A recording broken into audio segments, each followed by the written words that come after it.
Hi friends, this video is about search and reporting basics.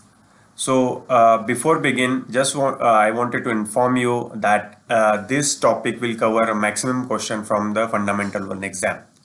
So from this topic, around 25% of questions comes in the exam. So please pay attention on this. So as I earlier mentioned that uh, everything in Splunk is app. So search and reporting is also one of the app. So let's go to a search and reporting app. So once you click on that, it will go to this window. Here I have already explained about it. Just go to that video and have a look what all functionality. This is called a search bar. So search bar, how to say in a Google search bar, if you type something, it will give you some results. So similarly, it's a kind of a Google for your logs, whichever you have ingested in your environment. So if you want to search anything, just start with error. Like if anything is there in your uh, anything is there, any error is there in your log, so it will come in the picture. So currently there is no things called error. So let me search with some other fatal or no fail. There is nothing called fail.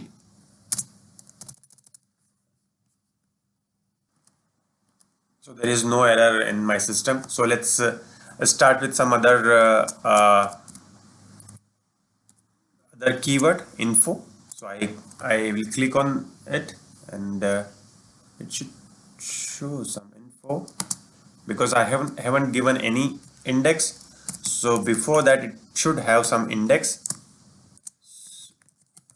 Internal, and I'll call it as info. So it should come like first you need to mention any of the index in the environment, whatever index is there, and then you go for the keyword. Now main thing you need to understand here is if you type it, there will be some assistance will come in picture, like what all keywords you can use it and what all things you can match it through. So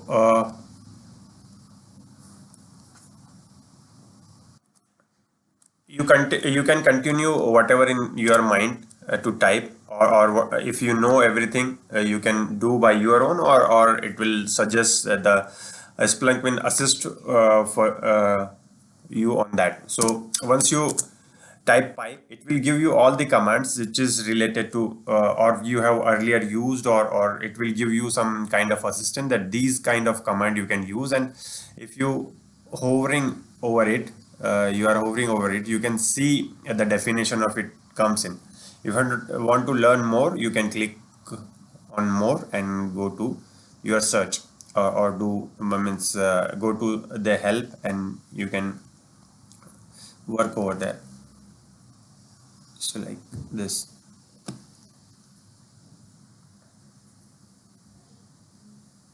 See, the things are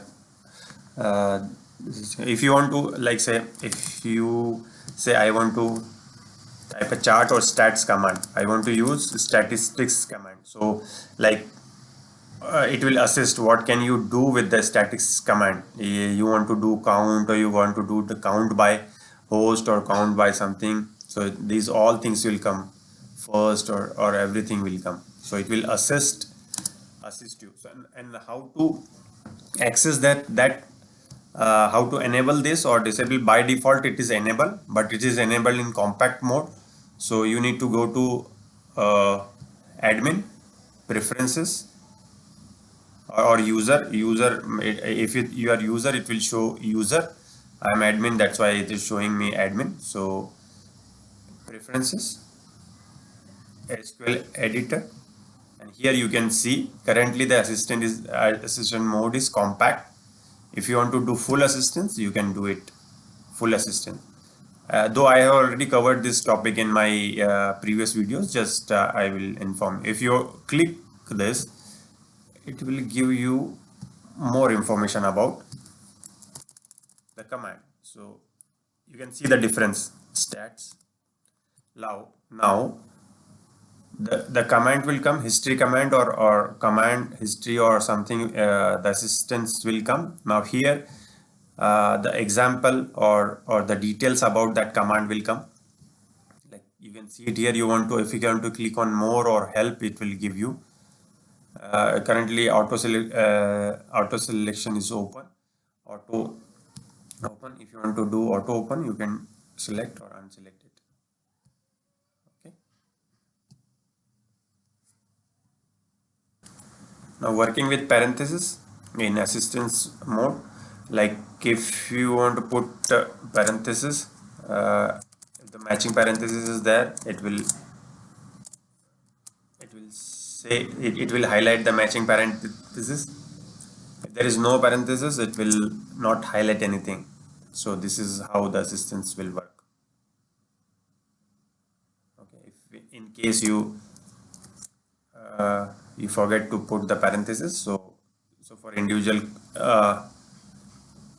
opening parenthesis, there will be a closing parenthesis.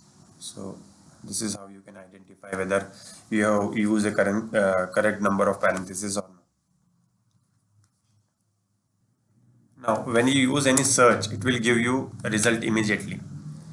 Okay, and the result will be in reverse chronological order. That means the latest event come first, and the oldest event will come last. If you want to search the oldest event, you want to run reverse command, so you can see the oldest first. Okay. Also, you can see the term which we have used is highlighted in the result itself. Okay, here you can see whatever field you will put, it will highlight over there.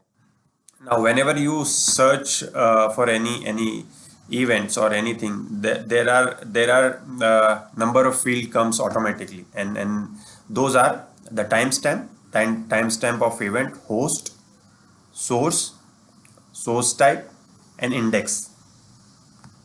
So these are the major thing come by default. If you do not specify, it will come. Okay, so these things needs to be taken under consideration, that whenever you so let's see what all other things are there in the result. So you can see here the events is shown here. You can see events. The second one is this is called a time range picker. This is called a time range picker, where you can select time for which you want the data. Okay, and this is called a field sidebar, where you can see the selected fields and interesting field. Selected fields, when you click it and you say it yes, so it will come in selected field. And again, if you do not want to include it here, you can click.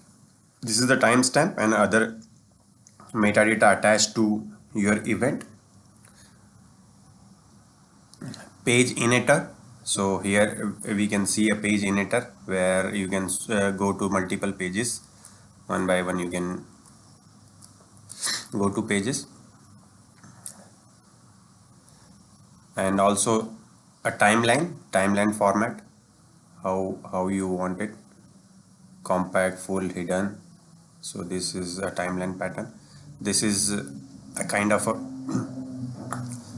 a representation, is small representation of your data, at what time your data has come, or like you can see I have a data on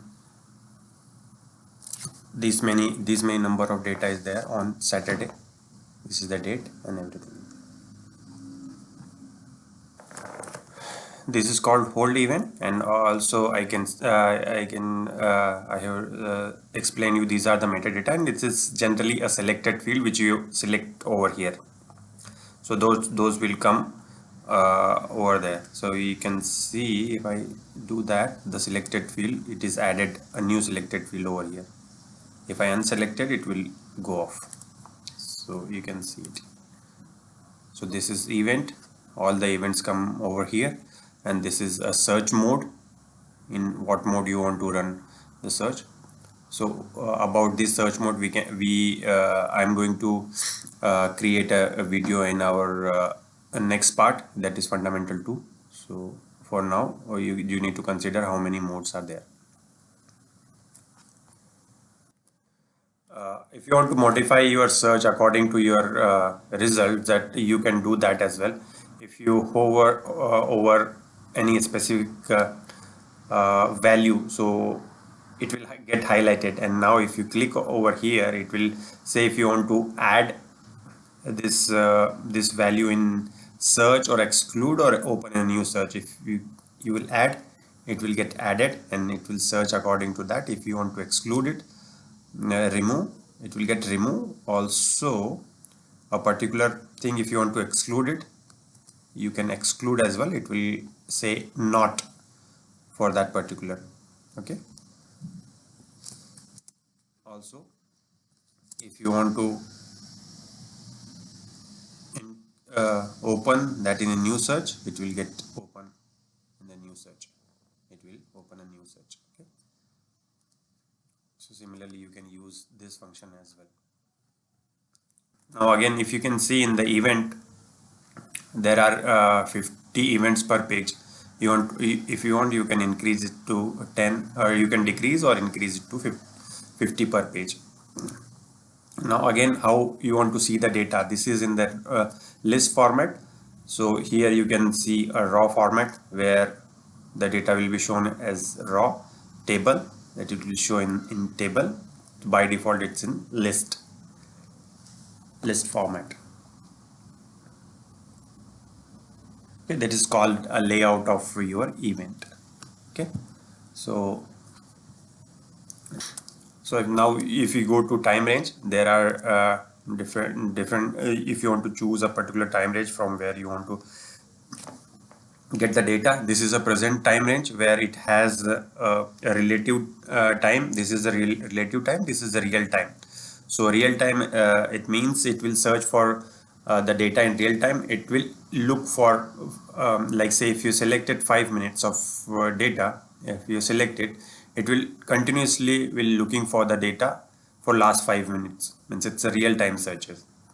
So it continuously will be looking for the data.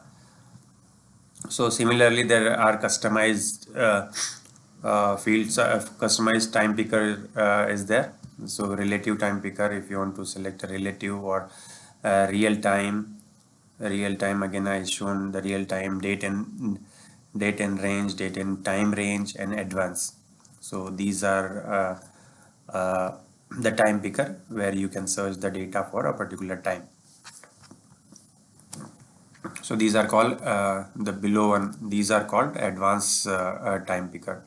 These are called advanced time picker. If you want, if you go to advanced time picker, as it is shown, advanced time picker, there is a abbreviation like H for hours, S for second, M for minute, D for days, weeks, months, and year. Y for year. Mon is for month. Week, you need to use W. So what it means? So whenever you have put it will search for a specific like say if you have put 30 minute and 30 minute, and you have at R. So if your event has come, if you have ran the search for like say 10:35 am, if you run that command, and you're looking for past 30 minutes of time, so the data will be fetched for 10, not 10 10 past 5. It will not search for 10 past 5 because you have round it off for hours, so it will check for a particular hour, a specific value, specific hour. So it will search for 10 a.m. instead of 10 10 5.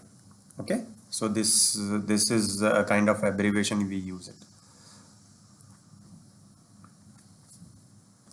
Also, when we talk about a time range, so there are in search itself you can use earliest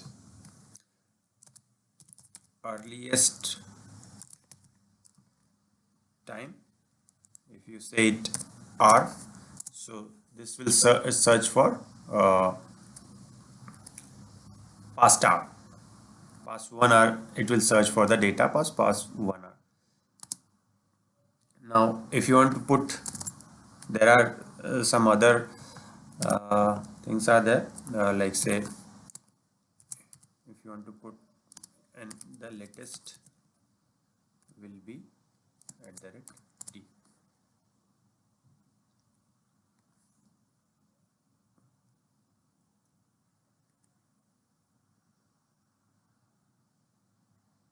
So I think there is no data for past 2 days. There is no data because I have installed the instance right now, but it will search for last, look back from 2 days ago up to the beginning of today.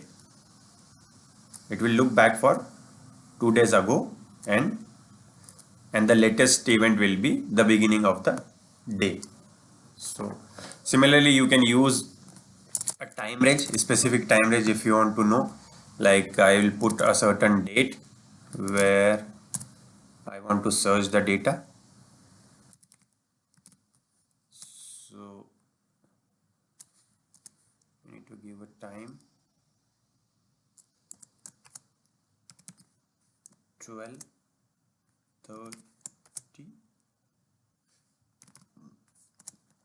So it will search for that particular time. Okay. So similarly, you can use the earliest time, and from that time till now. That's why it is showing the data. Okay.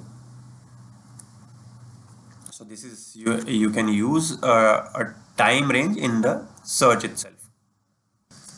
Now, when you see the data over here, so you can see some bars over here, and inside you can see how the time range is for this bars. Like for every 1 minute, currently it is showing every 1 minute per column. So this is showing a data for every 1 minute.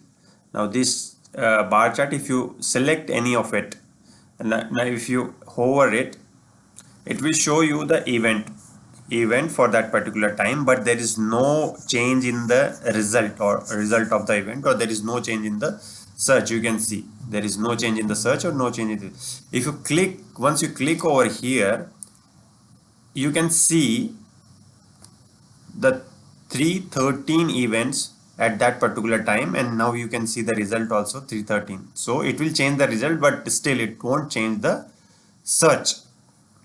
So these kind of question will come in exam. So if you want to select, deselect, you can deselect, and it will go back to that particular events and that main search. Now again, there are certain other options are there. Zoom out. If you want to zoom out, you can zoom out. Like for that particular time, you can zoom out again. You can see the difference. It will show now. Earlier it was showing for past for the column for every 1 minute. Now it is showing for every hour. So in this particular hour, these many events are there. Now if you go, I don't think so. Yeah. is zooming again and again. This will zoom for per day. I'll click zoom to select. Now it will go back to per hour. Again I will select, it will go to per minute. Now again select, it will go to per second. Okay, so this is how it will work. Also there is you can select a time format, how you want to run the format, like hidden, compact, line, log, scale. If you want to select log scale, it will show it like this, full or compact, full and compact. Currently it is compact. Or you want to hide, you can hide it if you do not want to see it. This is called timeline and its settings. There is one more thing you need to keep in mind. When you do zoom in, zoom out, so at that time the search will rerun. Zoom in, zoom out, if you can see, the search will rerun. So if you just select it, the search won't run, just the events get filtered. So this type of question can come in the exam, so pay more attention on that. Now here, if you can see, there is a job inspector. If you want to, like, if anyone want to troubleshoot their search or or identify the performance of their search, so they can do it through a job inspector. So there is we have a job inspector, so where you can click over here and you can see how your search is performing. Okay, so this job inspector, if you want to like, currently the setting is to keep that particular job is for 10 minutes by default setting. If you want go and edit, you can edit it. If you want to keep it private, public, permission to app or something, everyone, if you click on everyone can see it. If you want to keep a time, if see the job will stay in the Splunk for 10 minutes by default, and if you want to change it, you can change it. If you want to share this particular inspection to anyone, you can share it. You can copy and share it to anyone you want, so that, like, you can save a time of running this search again and again. Just you can send the result to them. So this is how you can, this will help you, the job inspector will help you in investigation. Also you can perform some other operation, pause, stop, share this particular search. You can print and download. You can print to PDF. If you want to print this to PDF, you can do it. And if you want to download to CSV, you can do CSV or any other format, raw format, XML, JSON, you can do it. You can export to it. Like here I can export to test. So it will get exported and it will get saved in your local environment. Also keep in mind how many types of format you can download for a particular app. So these kind of question can come in exam, so keep in mind.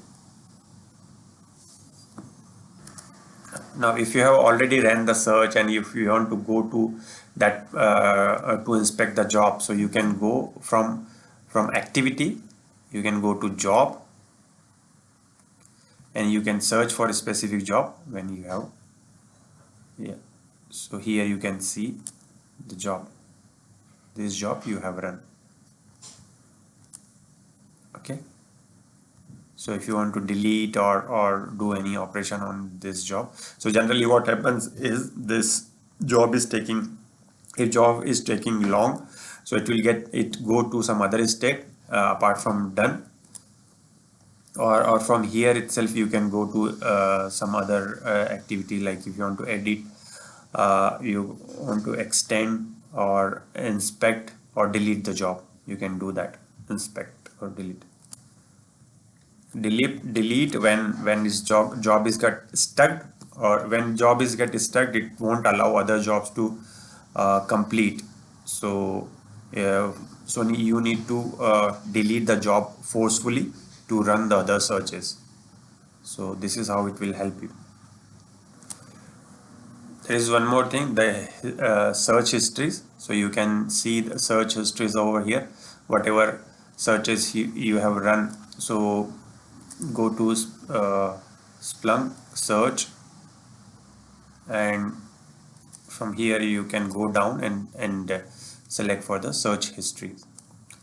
So by default it's you can see 20 searches per page, so you want to select as per your need.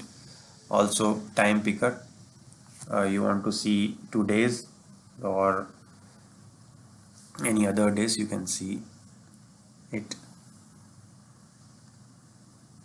Okay,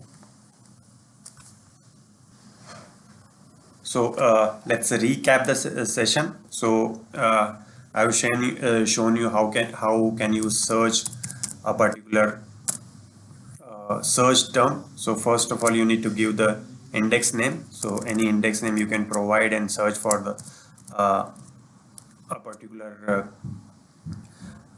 search term in your index. Now it will this is called a search assistance, and like see, if once you search for it, it will give you a certain match assistance, where you can select, either you can select or you can write your own searches. So here it will show some other details, how to navigate to that, how to select that. You want to go to preferences, go to SPL editor, and if you want to select any, compact none, if you select none, it won't show anything. Okay, so this is about search assistant. uh, Next one is, if you want to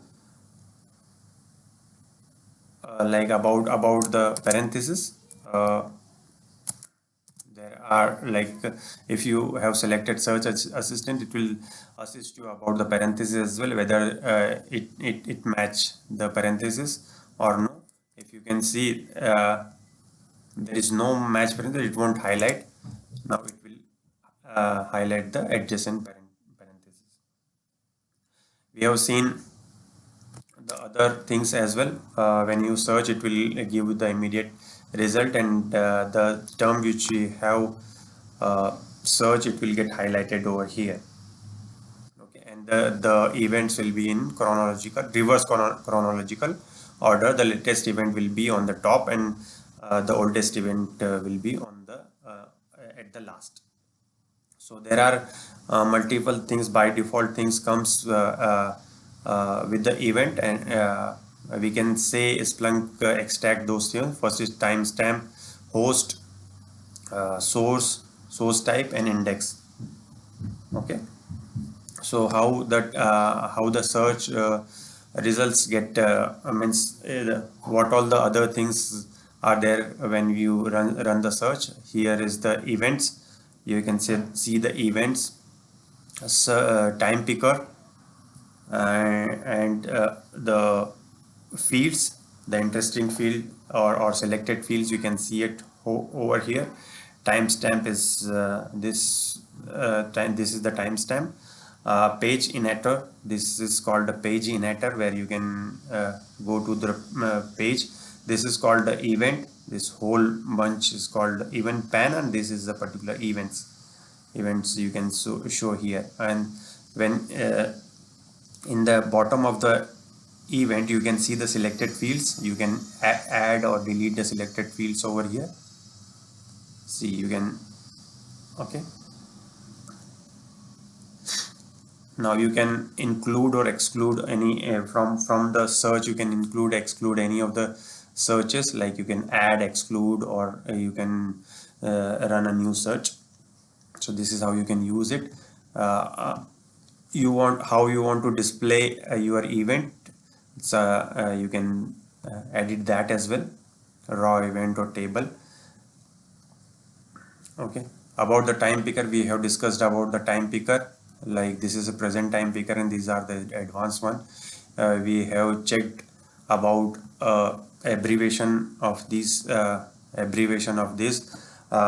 we can use S for second, M for minute, H for hour, D for day, W for week, MON for month, and Y for years. So this is a snap to time until you specify. So uh, I have already explained it, so you can go through, you can rewind that video. So we have checked about how can you use time range in your search itself. So you need to use earliest is equal to some value r or something, so it will give you last hour data, and so on you can use, and you can use the latest one as well, latest.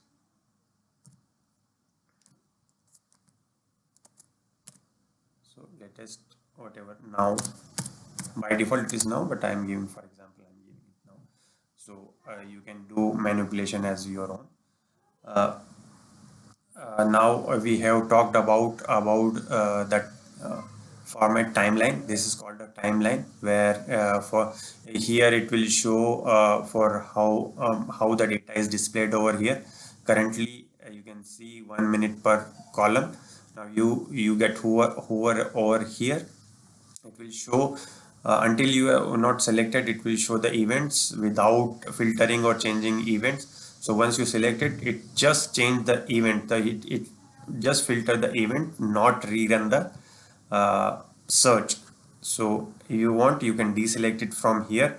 When you zoom in and zoom out, at that time it will filter the events as well as it will rerun the search. Okay, this is the main thing you need to understand. So you can do pause, stop, or search with your events, and you can print. Also, you can export the data. Okay, there are multiple. You can see there are multiple modes are there of search: fast, smart, and verbose. Modes are there. Okay, and the job inspector means from job settings you can do whatever you want to do. You can make it private, public, if lifetime, how much time the job should be there once it is completed. So you can edit that as well. Apart from that, yeah, we have covered all the things with respect to this. Apart from that, if you have ran that search in past and you want to inspect the job or do anything with the job, so you can go here and do those things. Like here you can see, if you want to go to history of your searches, you can go in search and reporting app. Then from there you can go to search history. Here you can see all the histories. So that's it about this topic. So hi friends, so today's topic is fields in Splunk. So we will see what is fields, and what is the importance of field in Splunk. So before that, I just want to give you a brief about event. Whenever the Splunk gets the data into index, so the data comes in the form of events. So until you have not specified, by default it's an event. We can ingest data in the form of metrics as well. So by default it comes as a event. Each and every data comes as an event. So what are fields? So generally a field is a key value pair in the Splunk where it has a key and a value. Like for example, we have index, and index is a key and its value is uh, internal underscore index. Now you hit enter. So against that, it has some values, or it can in some scenario it is possible that event does not have a value for that particular field. So this is a field. So why field is very important? Because whenever you search with the field, it will give a certain value to you. Otherwise, it will search over all the data. So this is the significance of field. Now, field can be anything. As I mentioned that index equal to internal, so it has given an event with respect to index equal to internal. Now if I want to include more than one fields, so I can do like space, or I will give source is equal to this version, this particular path. So it will give you the event with respect to both of the events. So if you have not mentioned anything in between, it means it is end operation. So it is end between them. So like if I install I run that command, it will give a similar result. So by default it's and if you have not specified. So if you put or, the difference will be, the result will be something different. So by default it is and. So if you have like say if I want, if you see the event with not, so it will not include the event for this particular value, and it will give the value for only for this event. Okay, now we'll talk about field discovery. So Splunk automatically discovers few of the fields based on source type and the key value pair found in the data. So as and when the data comes in, Splunk does its own analysis and its own mapping of data. So it will provide its own field, by default field we can say. So like there are few fields are there, meta fields that I have already explained in my previous video, that there are few meta fields. One is host, source type, and index. So those are meta fields. Also these are the meta fields, and also it has internal fields such as underscore raw or underscore time. So we can see that with this it should have host equals to, okay, we will do like table host source type underscore time and underscore raw. So it should give value for each and every. So these 1 2 3 and 1 2 3 and also index it will come by default, this one. So I will give index as well, index. So host, source type, index. So these are the meta fields, and underscore time and underscore raw, it's internal field. So these fields come by default with an event. If nothing is there, this field will be there by default.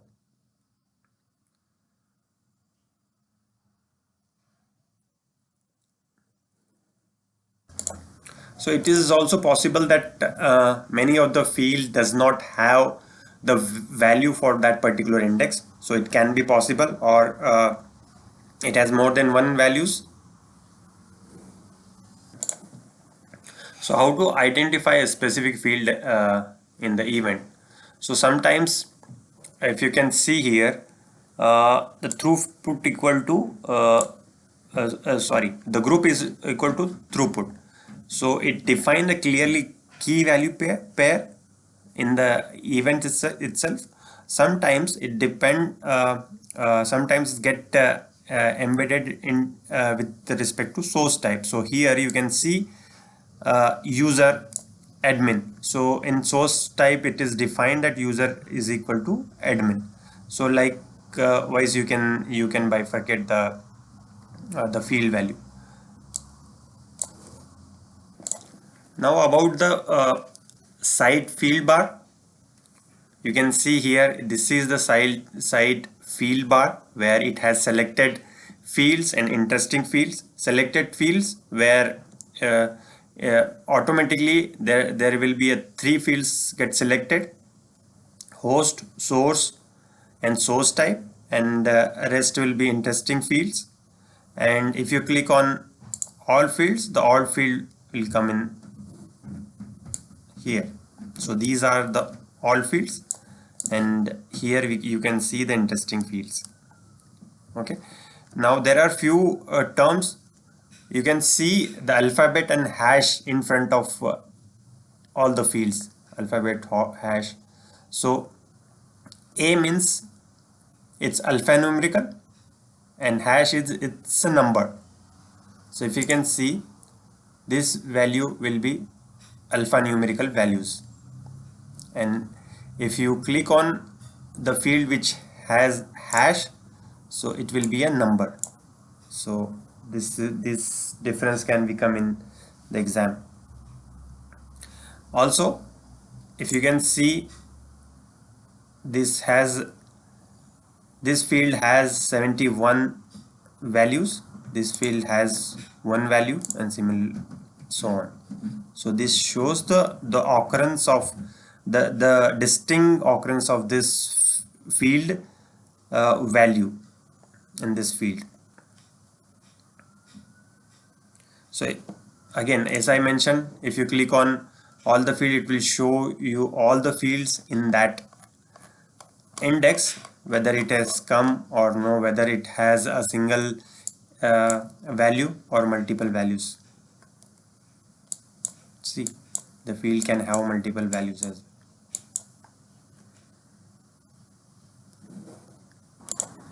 Regarding the selected fields, when you select a field, the fields will come in the bottom of the event.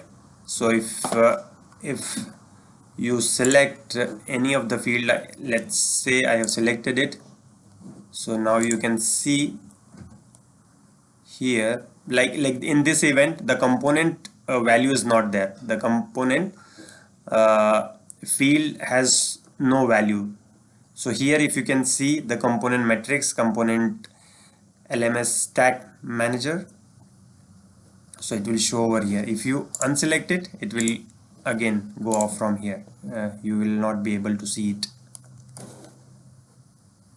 And when you select on all fields, so by default it come 1%, so 1% of all the events.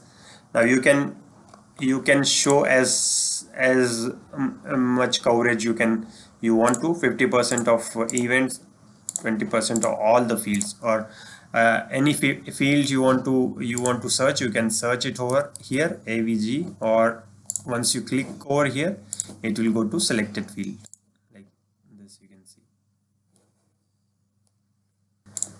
Now when we talk about field window, when you click it, this is called a field window, where on the top it has a field name, the component, and how many distinct values there, 71 of distinct value, and how many percentage of events are there. So it shows 87.911% of events. Okay, if you want to select, you can select it. Now report wise, it will show some statistics values, top value by time, rare value, and so on. These are static results. So if you click over here, I will click and it will show. No, I need to click it directly here. So it will show top values. If I go back again, top value by time. So like you can see top value by time. Now if you want to see rare values, so if you can see the rare values as well. Below you can see these many rare values are there and its percentage.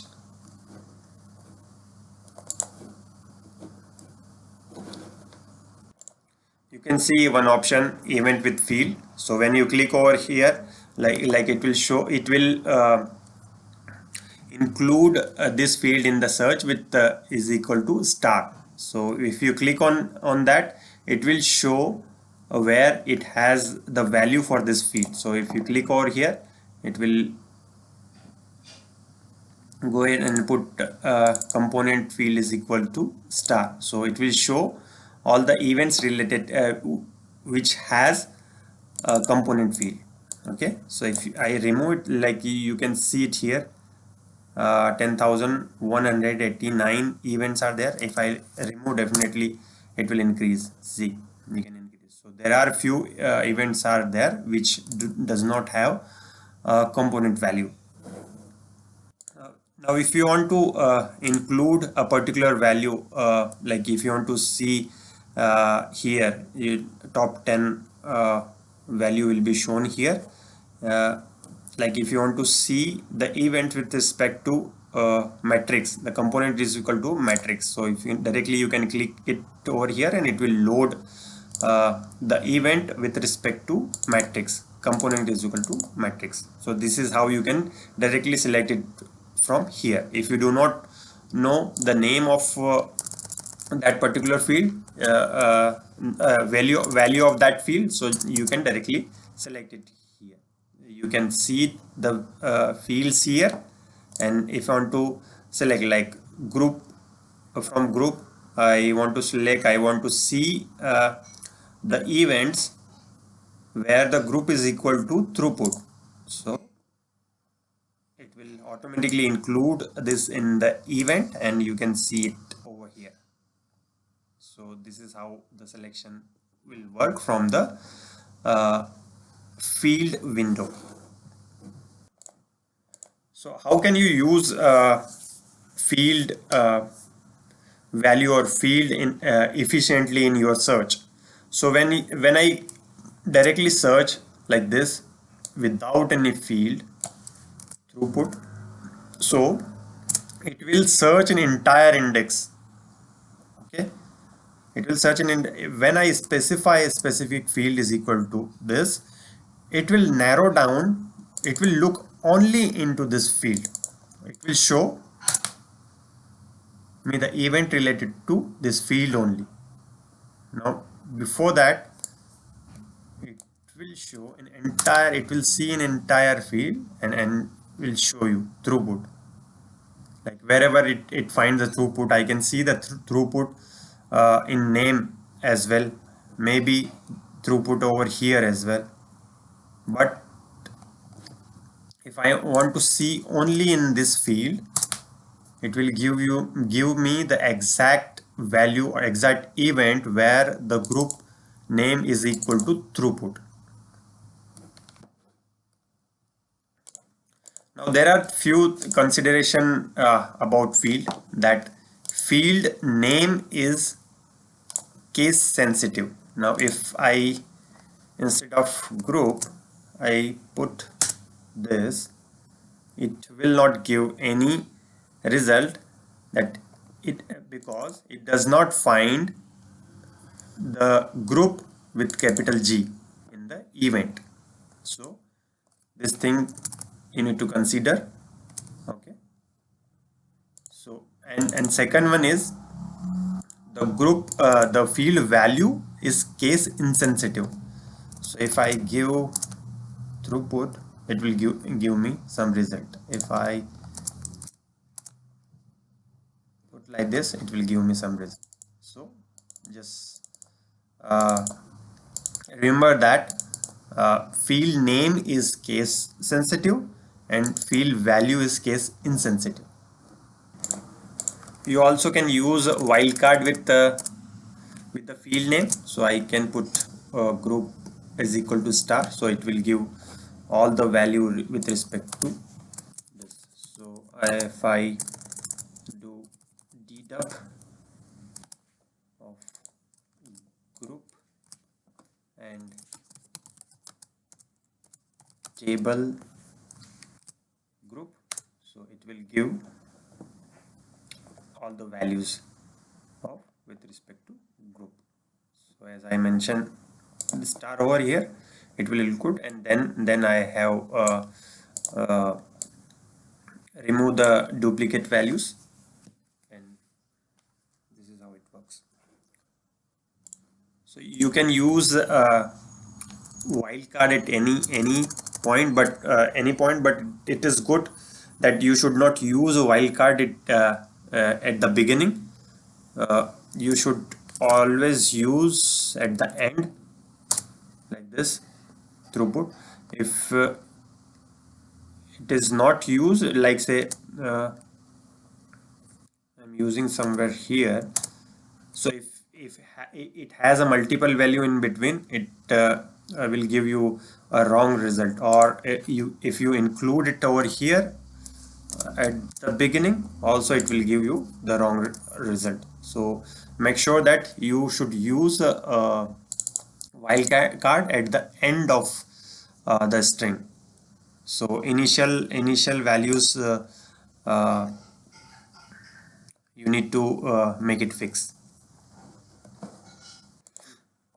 You can use relational operators as well. Like I have taken an example of average kbps is greater than 3, so it will give you the result where the average is greater than 3. So you can make it less than, so it will give you result of that. Also you can use a not operator, where if you want to display, you do not want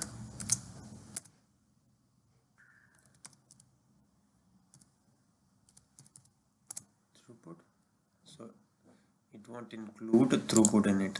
So if you go over here, earlier it was 31, now it's 30. You can see, you cannot see a throughput over here. Okay,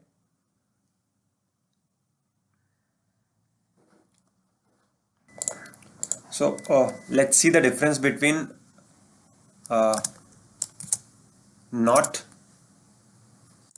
with this and not not. Okay, so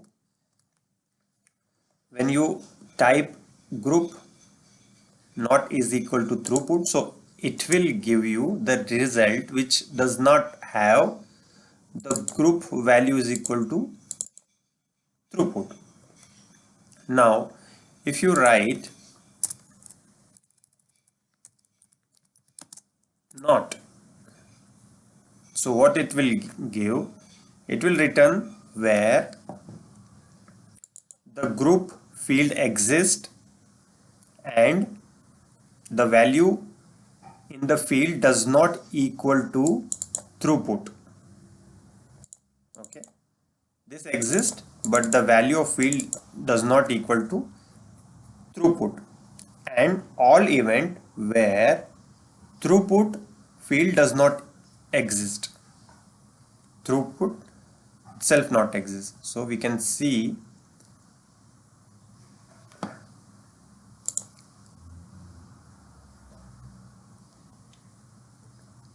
it is giving similar result.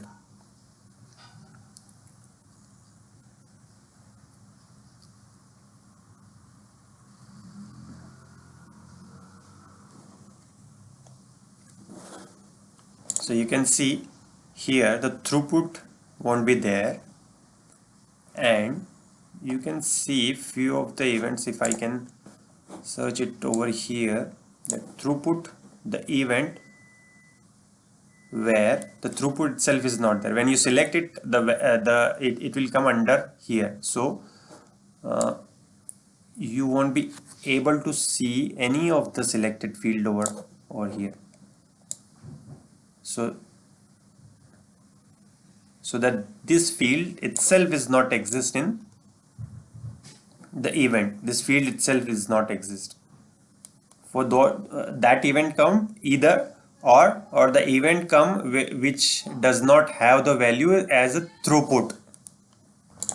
So let's compare the result in both of the scenario. It is giving 13,425. Okay, now if I put not, it is giving 17,532. Okay,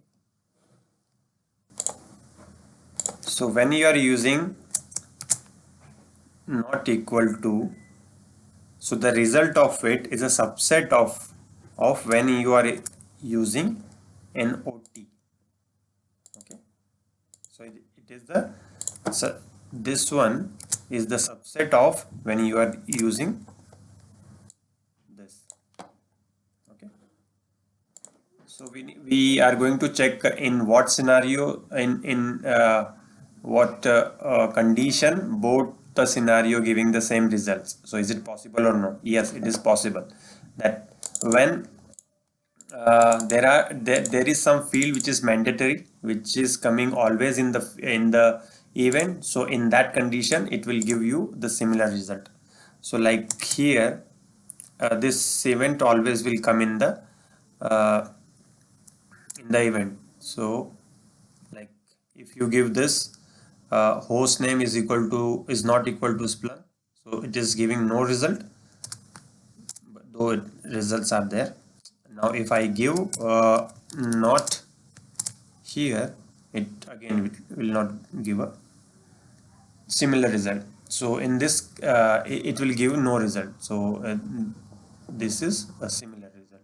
Okay, so in this condition where the fields are we are expecting some value for that particular field, so in that condition the event will be similar. So let's go to the modes of search. So there are three types of mode. One is fast, smart, and verbose. Fast mode is always emphasize on speed over the completeness. So smart mode, this is a by default mode. This will balance between fast and a verbose mode. So and the verbose mode, it always completes the search and doesn't bother about the performance. So it always emphasizes on completeness over the speed. That's all about it. Let's recap what we have learned today. So let's recap.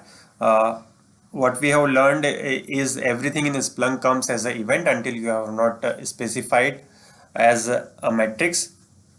Okay, so there are concept called key value pair in Splunk. So we call it as means the name of that or you can say a key is nothing but a field name and the value is its value. So always the fields comes in the form of key value pair. So it plays an important role in Splunk, where you can search a particular event with respect to a particular value of a field. So if you have not mentioned anything between two fields like this, so always it will be a AND operation.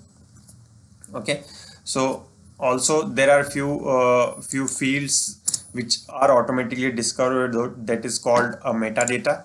So meta fields, you can say. So those are host, source type, and index. And there are few fields are there which is called internal fields.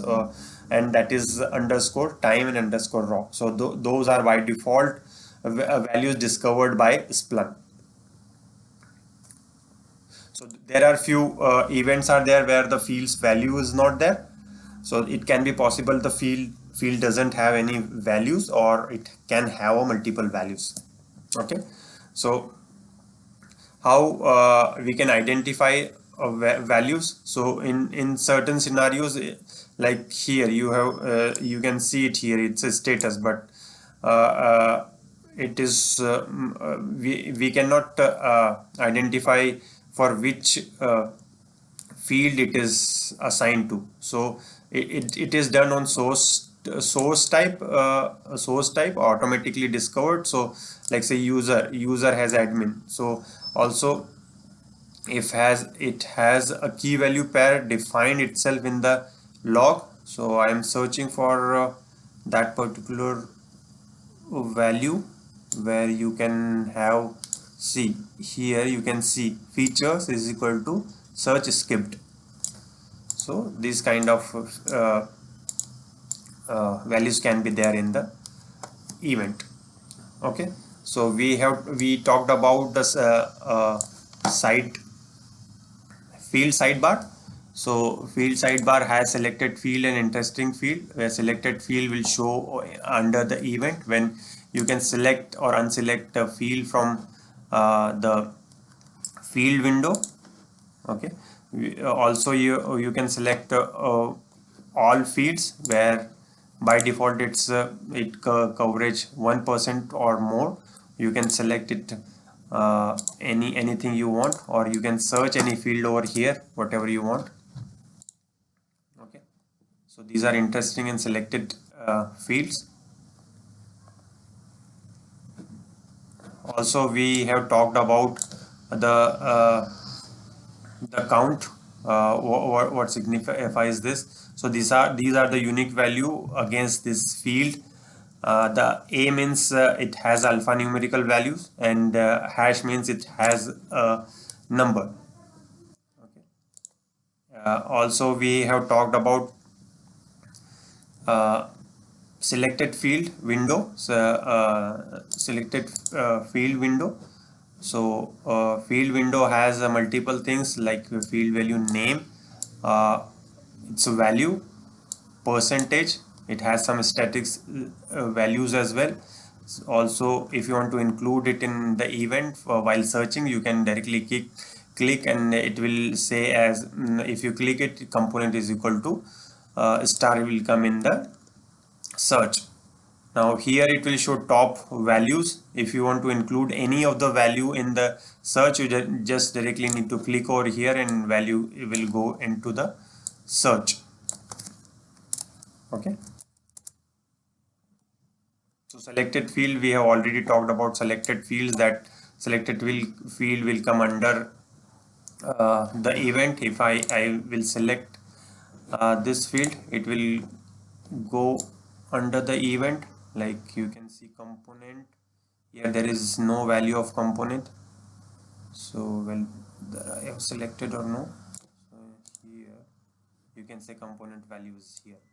So this is how it works.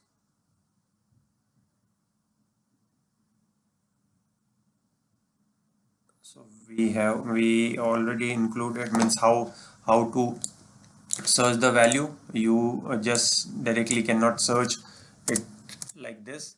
So it will search in all the index. Instead you can search for host is equal to, so it will the field is equal to the value of that field. So it will search in that specific field. Okay. Also we need to consider that field name is case sensitive. So if I give host, it will not give any value, and the field value is case insensitive. Field name is case sensitive and field value is case insensitive. Okay. Also we can use a wildcard. if I can use a wildcard in it. So it's best practice to use the wildcard at the end, not the beginning. Okay, you can use a relational operator like equal to, not equal to. It will not apply with this. It will apply always with the number. So better to use with number, equal to, not equal to, greater than, less than, or not equal to. Splunk. Okay, so it will not show any value actually. Okay, so the difference between not equal to this, not equal to, or not. So the difference between this is when you say not equal to, so it will show the host value which does not have the event for which the host value does not match to Splunk. Okay, when you click not, when you say not, it will give you the field where the status field exists, but with sorry with the value which does not have Splunk, and all the event where the host field itself is not there. Okay. About mode, there are fast, smart, and verbose mode are there. So fast, it will always prefer the speed over the completion. Smart mode is combination of fast and verbose mode. Verbose mode always prefer the completeness over the speed.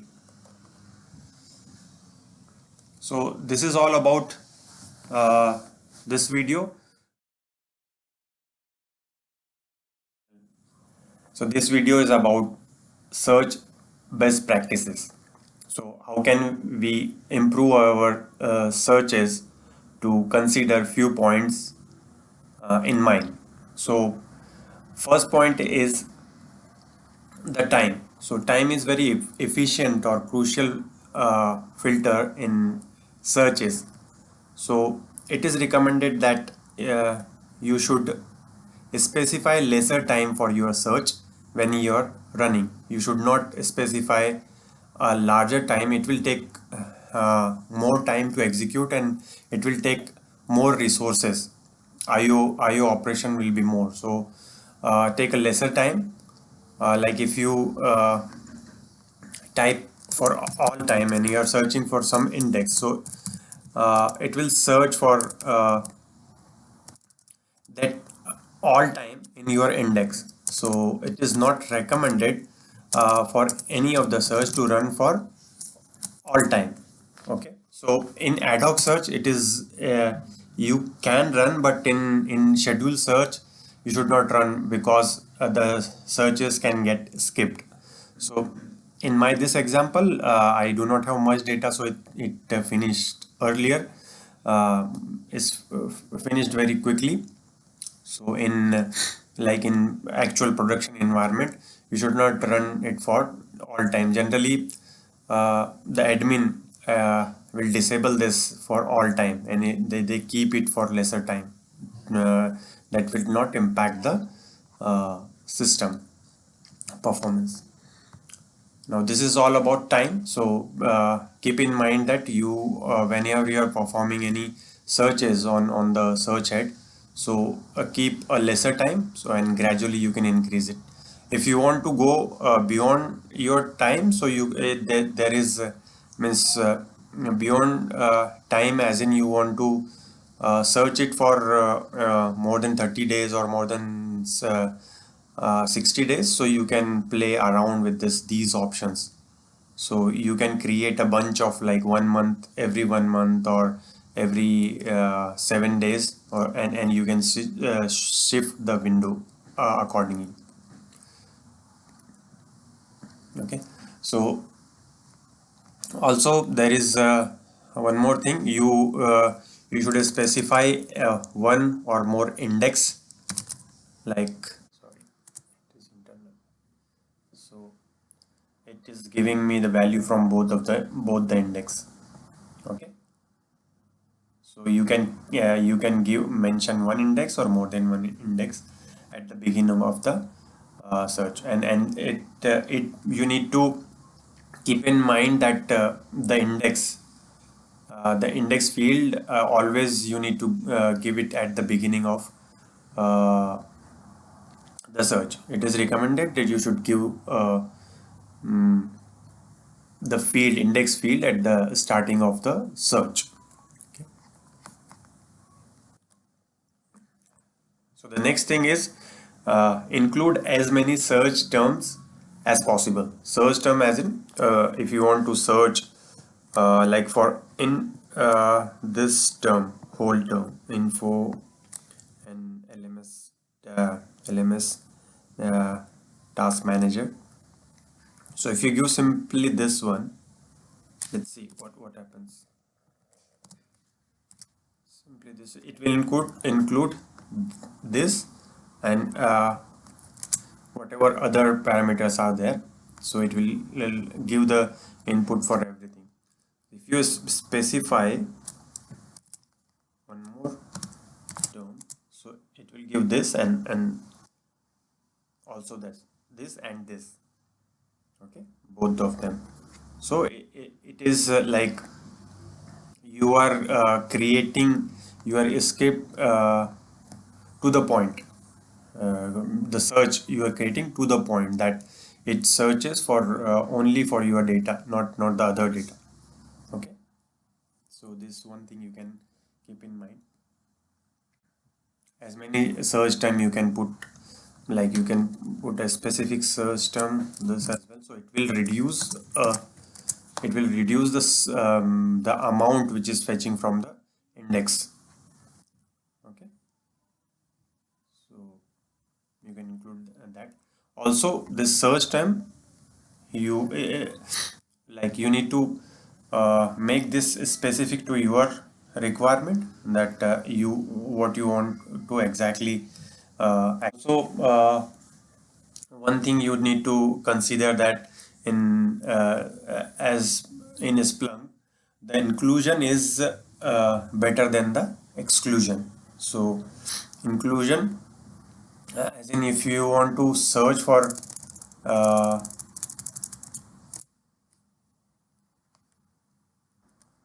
so for example, if you want to search not successful,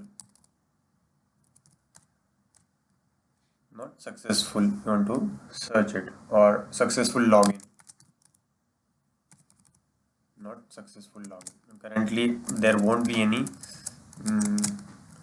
incident in any event in that, but if you search it indirectly, this is a failed login. So when you search it, it will search an entire index, or it will search for everything. Okay, so if you search it, currently there won't be anything. Okay, not, instead of that, remove not and search for failed. Okay, so this will help. So failed login or failed anything you can consider. So instead of exclusion, use inclusion. Okay, the next thing is filter as early as possible. So if you filter as early as possible and then apply some statistics on that, then bunch of event will be lesser. Like say I will, like say 6,494 events are there. I will put some stats count. Okay, so this statistics will be applied on this or by. So earlier you have seen a number was huge. Now I will put get and filter, and you can see the number has reduced. So this is how you can filter the events and then apply the statistics to whatever you want.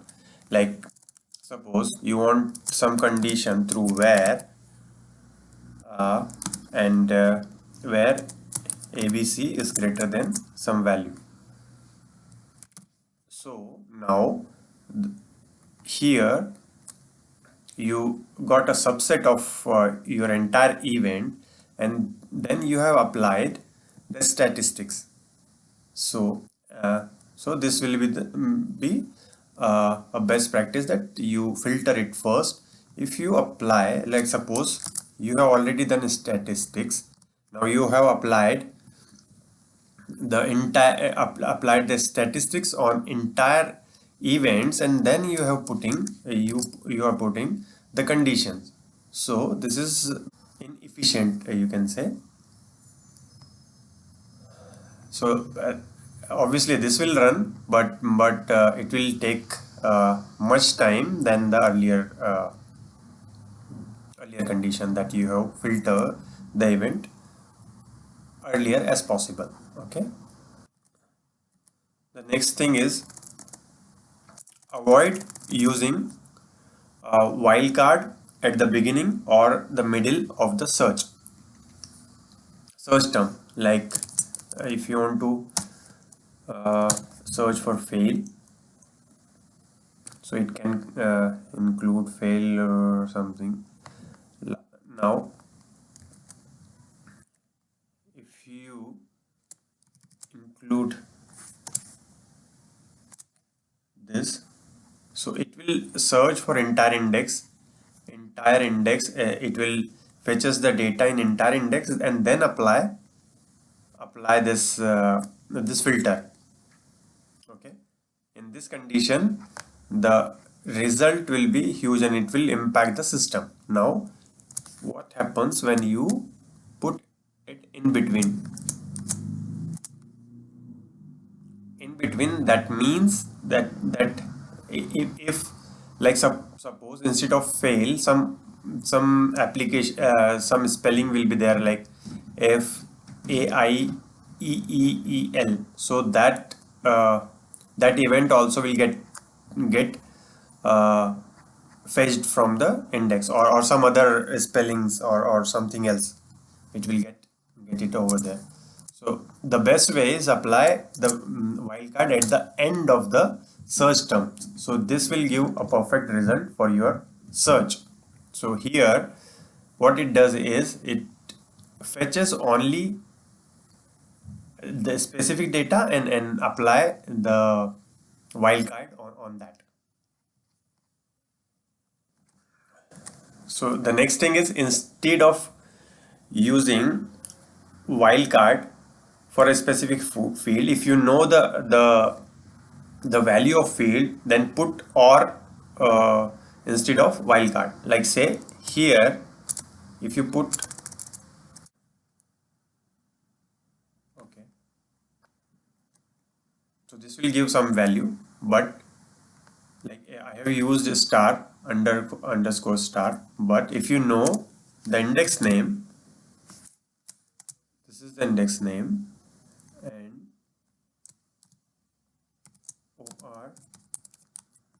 or if you have section as well.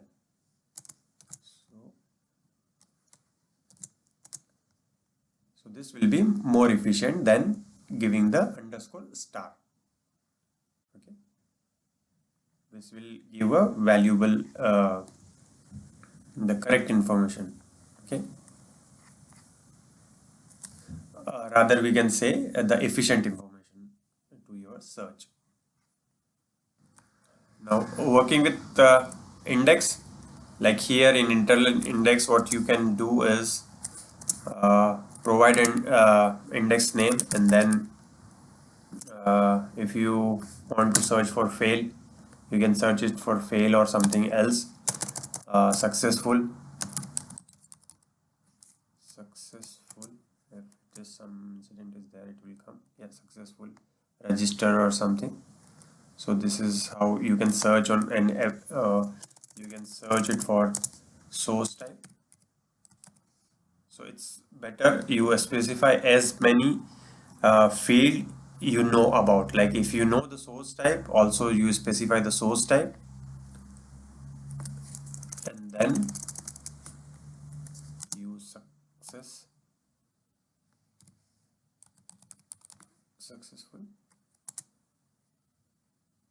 In similar fashion, you can include as many number of fields that you want.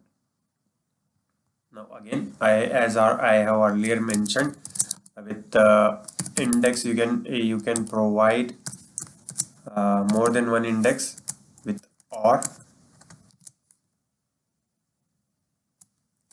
like this, and you can search for the data and whatever field, next field. This is I am taken it from the field. If you know the field names, and directly you can put it over there uh, after the bracket. Okay, so the first preference will be inside the bracket, and then it will execute this one, so it will filter for this. Okay, also you can use wildcard with the index, but generally it is not recommended to use a wildcard with the index. It is not recommended to use a wildcard with the index. Instead, at least a single value should be there. Like this is also valid, failed. This will give you value, but instead of that, you specify one or more indexes. It is recommended.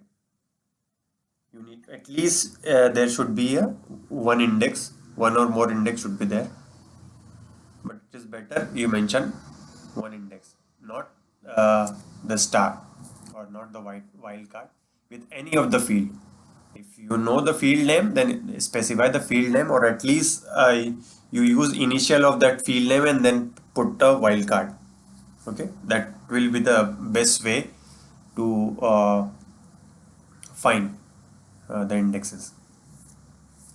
Okay, this is the best way to make your search more efficient. Okay, now how can you find index? How many index are there in your environment? So if you know initial or anything about index, so just value, so that it will come. So once you do this, once you run this command, there will be index field here. So these many indexes are there which starts with underscore. Okay, and any of them, if you want to use audit internal index, any of the index, if you want to use in your search, you can directly use it. Okay, but at least you should know initial or any word about your index, so you can put it there, give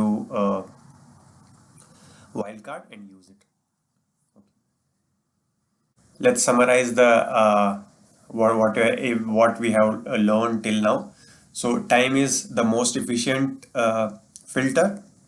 Okay, specify one or more index values at the beginning of your search string. So you need to specify at the beginning of you need to specify index name. Include as many search term as possible. So this is the next one. Next is make your search term as specific as possible. Okay, inclusion is generally better than exclusion. The next one is filter as early as possible. So as I explained, you filter first and then apply any of the statistics. Avoid using wildcard at the beginning or middle of a search. So if you use it at the start or beginning of any search term, so it will process all the data. First it will process and give you the result. If you provide in middle, in between of a string, so it can give a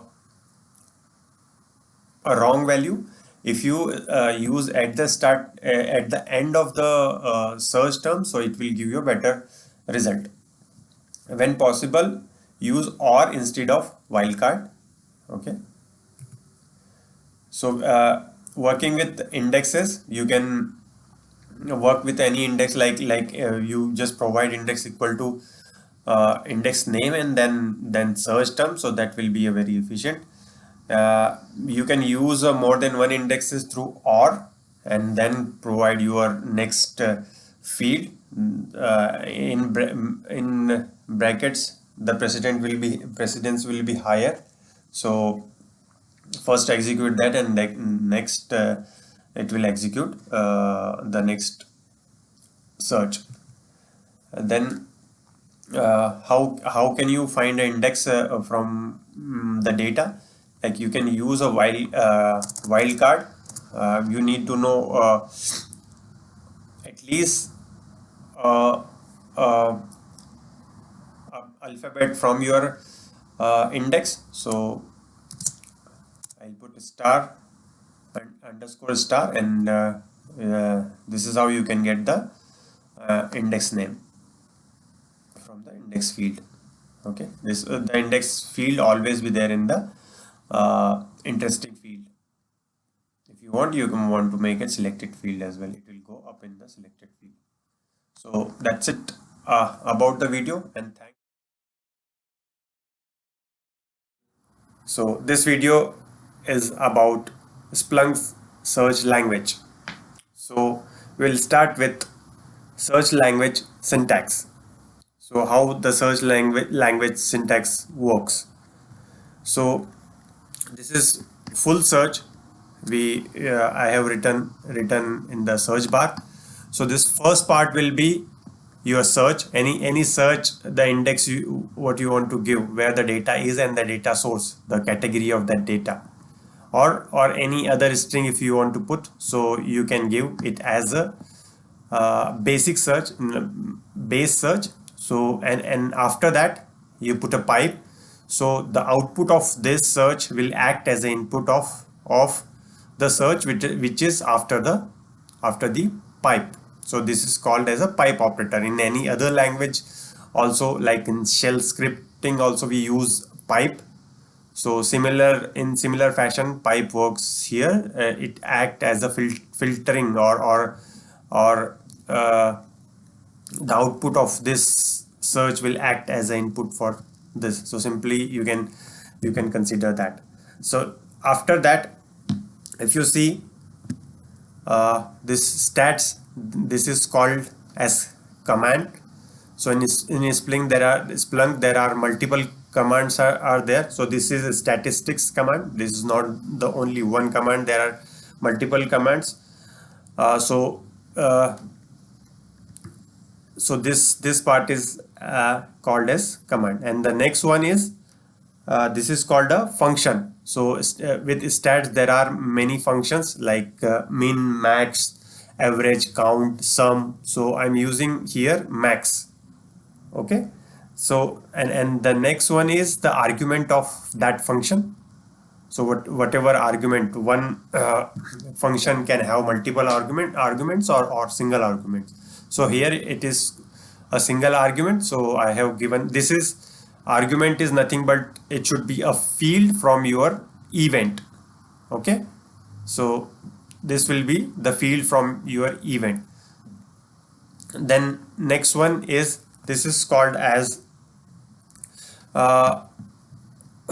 like generally if you run this command without this, it will create a field itself as max. You can see it here, max bracket and then this field. So you need to rename this field. You can rename this field called is max average. So if I run this command now, after this it will show you the rename. It remove the max and it is showing the new field over there. So it will be the new name of that field. So this part here as is it is called as a clause. So it can be a by something or as. So this is called as a clause. So the next one is again here you can see a pipe over here. So output of this whole search will act as the input for the upcoming search. So again this is called as function, and this is the new variable we are creating through eval. You can see it assignment, the output of this will assign it into this variable. Okay, now next one is this is Splunk pre-built function like max to convert a string to convert a numerical value into string, so that you can add one more string to this, because you cannot not add a numerical value with the string. So like you can see, if I run this command, it will show this much bytes. Okay, this is showing as this much bytes. Now in this function, this is function, there are multiple arguments are here you saw that there is single argument, here multiple argument, where there are two string, there are multiple assignments are there, commas or duration and hexa. So this is about it. So you can go through Splunk docs and check what are commands are or commands or functions are there. So this is basics about syntax of Splunk search. So you can make your complex searches as well, whatever you want. For the beginners, it's like good point. You can go one by one and create your own searches. Also, I have covered in previous video the basics about fields, search best practice. So I am requesting you guys, before starting this complex query, just go through that and have a basics understanding of Splunk terminologies, what is Splunk, about Splunk fields, and best practice of searches. So let's move to the next topic in this video. So there are few basic components of search syntax. First one is search term, second commands, functions, arguments, and clauses. Okay, these are main syntax components are there. Search term actually what are you looking for, means exact keyword, phrases, or booleans, or etc, or number, or anything, whatever you know about your data, just type it after. It's best practice to give index and source type, or as many as fields and value you give. That will be helpful for your with respect to the performance. So go and check about from the admin if you have ingested the data through admin in your production environment, or you are doing POCs. So first of all, check your index and whatever field you know about it, source type, source, host. So that will help you to reduce the performance. Now as I mentioned, the search term can be a keywords, phrases, boolean, or many other things, number or anything. You can put it over here before this. The next one is commands. So commands is what do you want to do with the result. So once you have this search and like say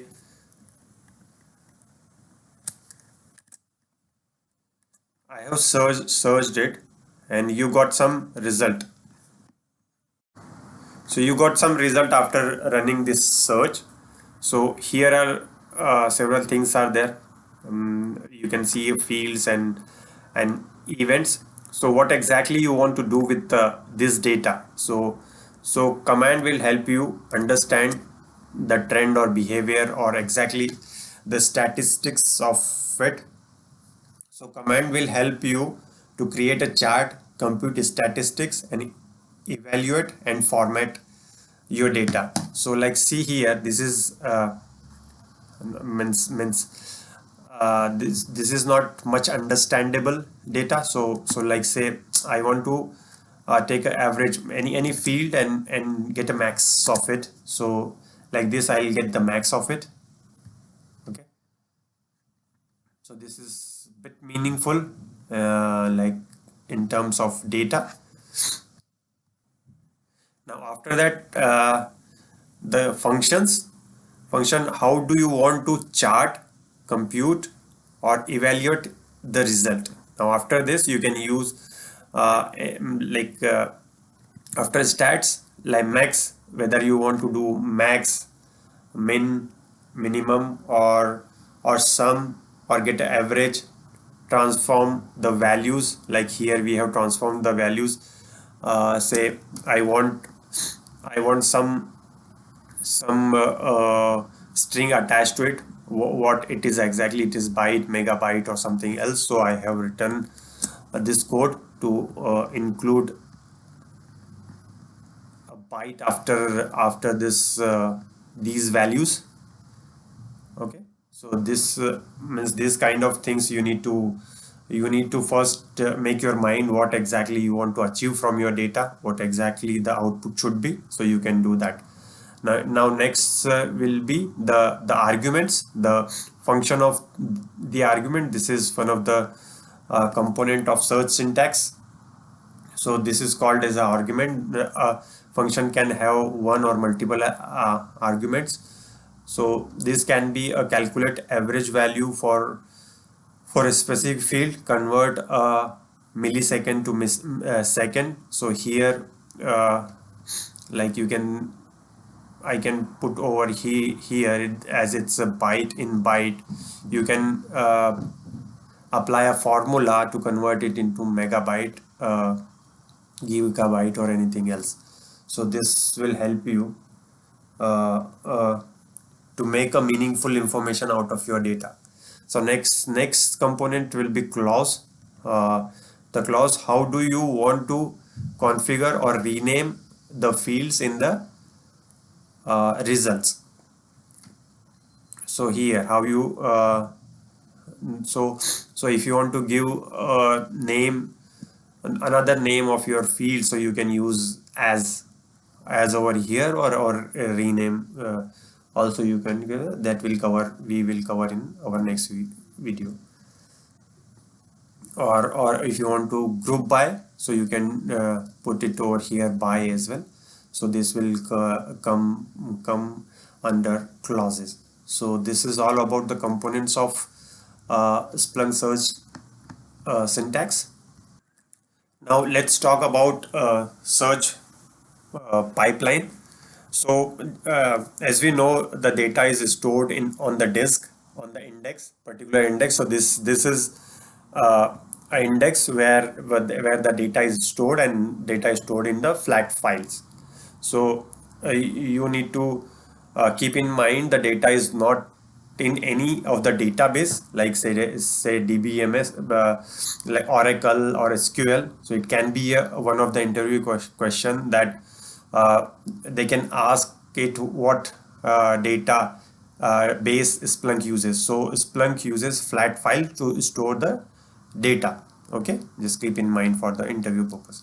So let's come back to our main topic, like search pipeline. So this index reside on the indexer, and this actual data is on the disk.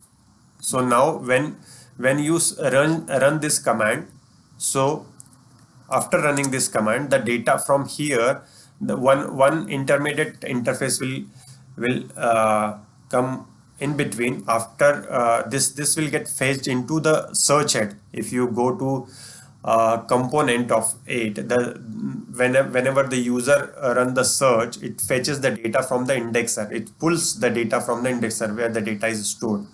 So this is one of the intermediate repository where the data comes in from the entire index. We have chosen from this index, get the data for this particular source type, and now create a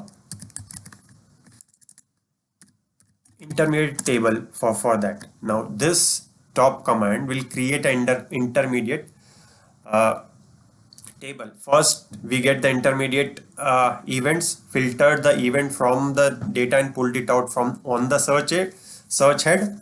Now from there, we have created an intermediate table where it gives us the top 10 sources. So top, it can be any field, whichever you want. So any field here, only 5 fields are there. In 5 sources are there in my index, because I have recently installed this instance. There won't be much data over here. So you can see it over here, only 5 top 10, and means through top there are only 10 by default. 10 records will be fetched, so it will store this. So this is called a intermediate table. Now first table is this, another intermediate table is this, and again if you want to filter further and get the exact result, so I will give feed percent. So now this is the exact field, exact table or exact data which you want to come in front of user. So from the biggest superset, we have divided into subset and again filter down to your interesting fields or interesting data. So this is I tried to explain about the search pipeline. So if you have written any complex query, so to make that complex query more readable, you can turn this pipe into each line, each next line, just by typing, just you put shift and enter. So this will give you into, this will go to next string and add next line, and it looks more readable. So there is automatic settings is there. So you have to go to your user. This is admin. So in your case it will be any username or something. So go to preference, go to SPL editor. From SPL editor there will be a search auto format. So you need to click over here, click OK. So whenever you write a pipe, it will go to next line. You can see it will go to next line. How many pipes you want to use, it will go to next line. If you want to add line, so you can add line over here, go to this and select it. It will add lines as well, line number, sorry, it will add a line number to your search.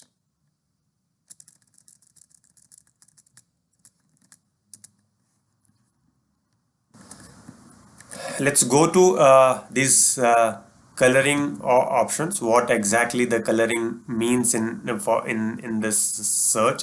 So coloring option means blue. It means these are the commands. So blue comes in commands. So also keep in mind this question can come in fundamental loan exam. So also if anybody at the interview want to test whether you have worked on uh, SPL or not, they can ask about this. So this will the command come in blue, and the functions, you can see the color of functions is a purple. Okay, this will come as a purple. And if you have any argument coming with uh, s- your command, like say there is one of the command called time chart.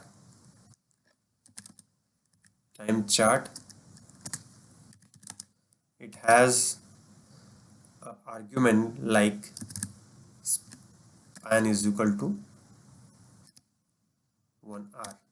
So this comes as a green. And uh, please do not get confused with this argument to the argument which is going into the function. So this is command arguments and these are the functions or argument. So please bear in mind. Okay, the next one is clause. Clause always, the color of clause will be orange. You can see it here. If I put by as well, it will come by, so it will come as orange. Okay, these are by default colors comes in Splunk. Okay, rest of them, it comes as a black. So the argument function argument, index name, index value, key value pair, or any search term, any keyword, failed, internal. If you want to put this, so this will also, this will also this, if you given under the double quotes some field means some value equal to 0, so this won't consider as a field value pair as it is there on the double quote, so this will treat as string. So please bear in mind.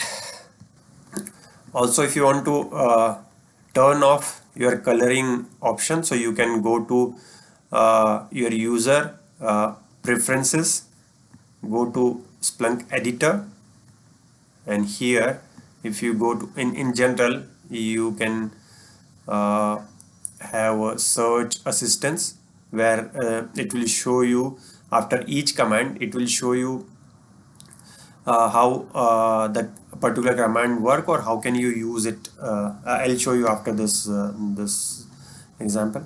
So in themes, you can go and change.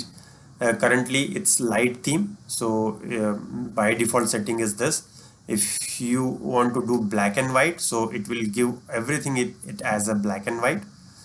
So no coloring option will be there. So this is by default a light theme, so keep in mind this is the by default, and if you want to put a dark one, you can put the dark, but the color by default colors will be same as it is. Okay, so if I click OK, it will convert into the dark theme. Now I was talking about the search assistance. So this is called assistance, where Splunk provide you some assistance on the field name field, where as and when you're typing over here, so you can use any of the, it will assist you how can you use it. And by default uh,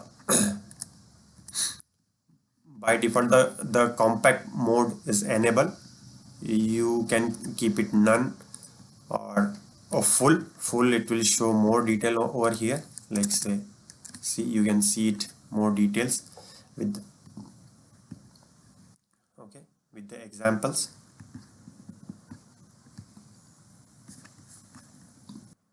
So let's talk about the table command. So table command, as we know from the name, it is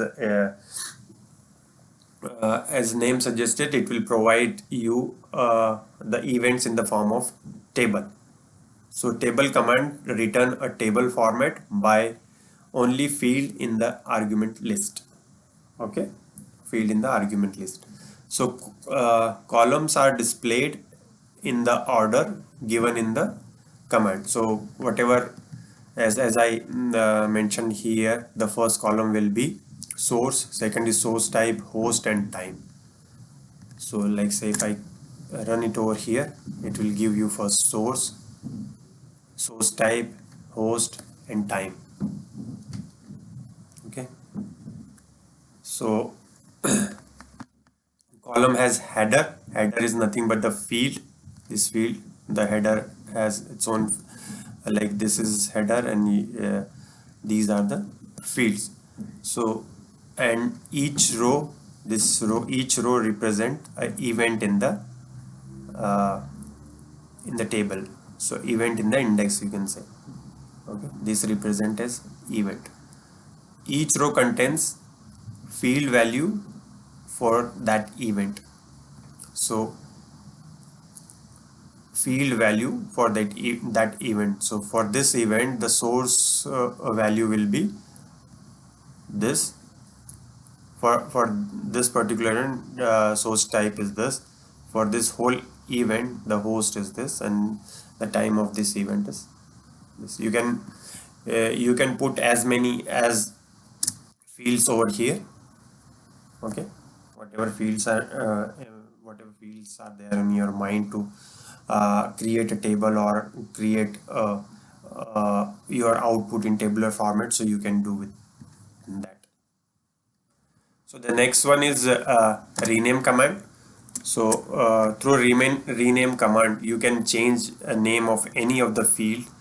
Like if you do not have any meaningful name in your field, so you can change the name of that field. So like in this, we can see the name. So this is what exactly the name is. So I am not convinced this name, that what exactly the name. So I can give the name to this field like application name or event name. So I can write simple rename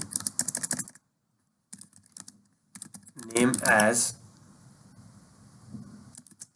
app name and table app name underscore time. So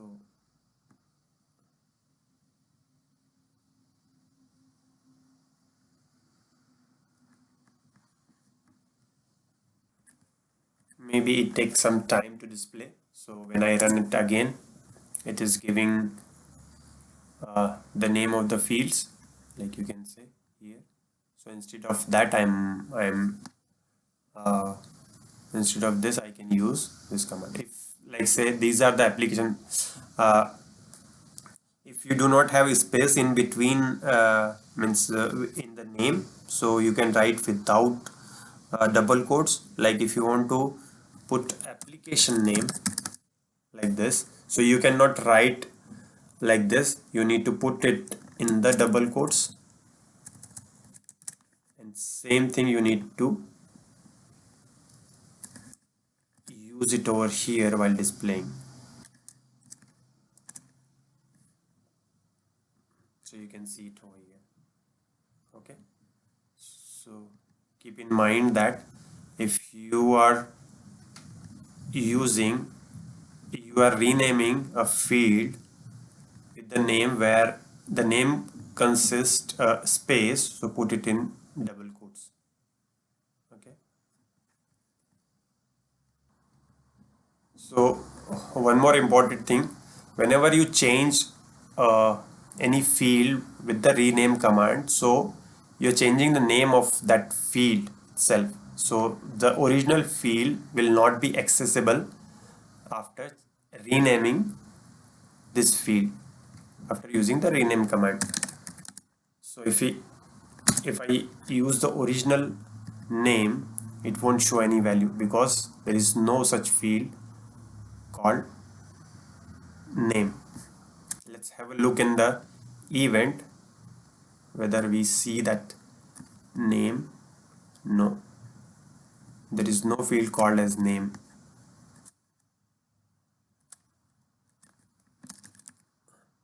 No, we have our rename command and some other name. Okay, so please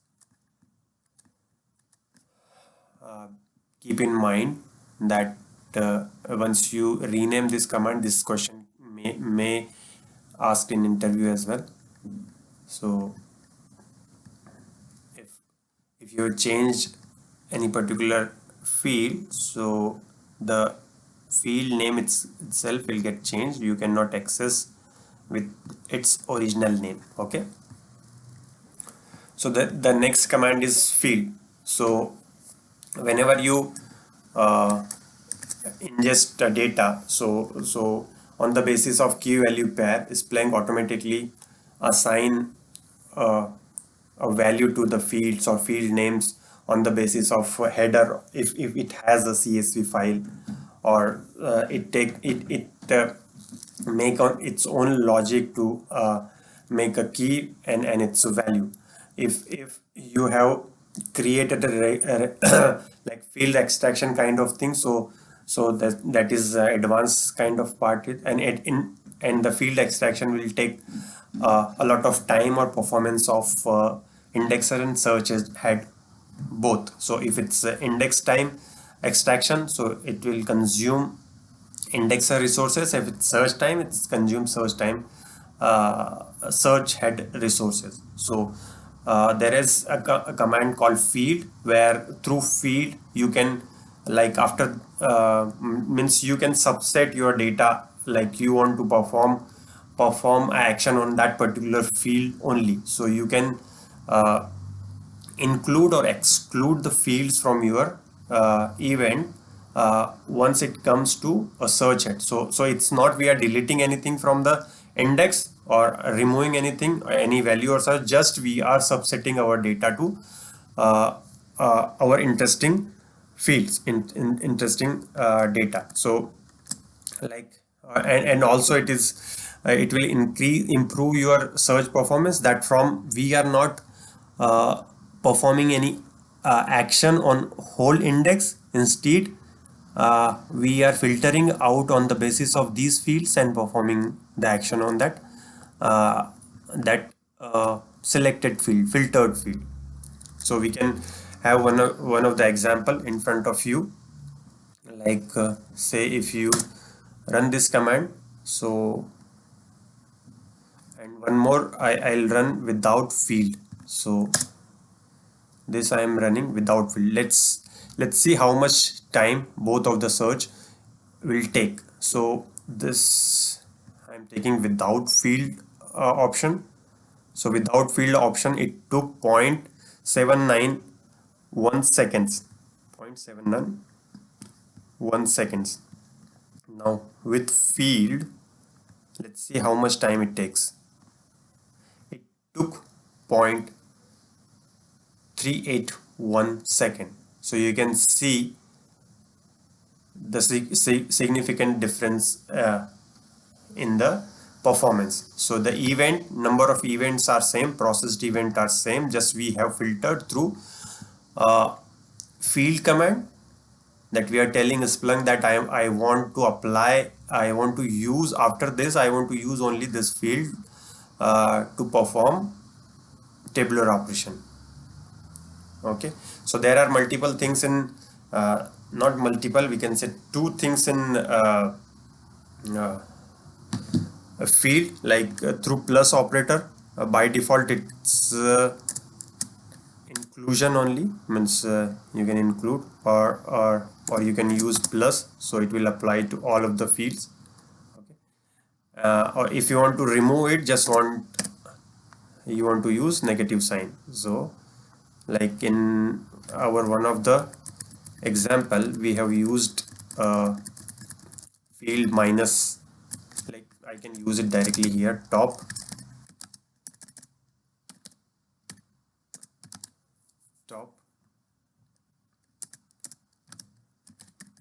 source and fields fields minus percent.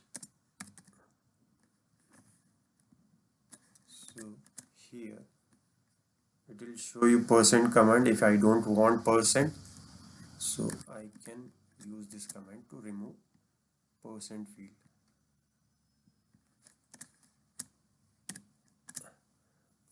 So see, this field will get removed. So this will reduce the overhead of your search head. Okay. Also, yeah, this is improve your performance, search query performance, it will increase. So two topics are remaining for this video. One is I'm explaining one more command called dedupe, and next one is sort. So dedupe, as name suggested, that dedupe means removing the duplicate field from the data. If you want a unique field in your data, so you can use a dedupe command. So for that, how can you use a dedupe command? So you just write dedupe, dedupe, as you want to pronounce. So I use dedupe. So I want to get a unique sources. So and type source and get the source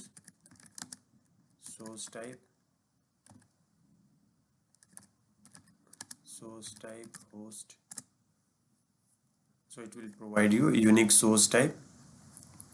So no, sorry, on the basis of uniqueness will be on the basis of source. So this will be unique, then this can be duplicate. Okay, you can see these are the duplicate. Now if you want to dedupe on the basis of more than one field, so you can do that as well. Source type.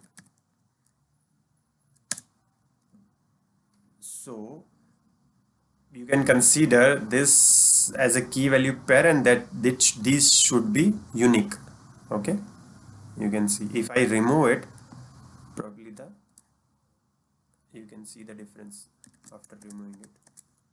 It may include multiple things. See, matrix, it has multiple entries. Now if I want duplicate on the basis of these two fields, so you can do that as well. Okay.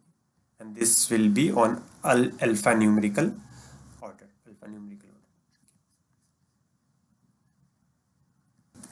So the next command will be, and next and last command will be sort command, that you can order your data in particular, means display your data in particular order. It can be descending or ascending order. By default it's ascending, and if you want to make it descending, so you need to use sort hyphen means minus to sort. Like you can see, I want to sort. If you write only sort and field name underscore time, on the basis of time I am giving. So on the basis of time it will sort it out, and before that I should give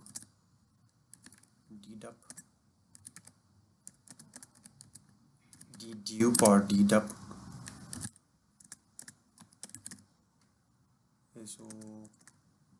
SOURCE, source. Also I will include underscore time because we are sorting, so you can understand how it is working. Okay, this will be in the descending order, and if you want to make it in ascending order, so just what you want to what you need to do is just put a plus over here, so this will change.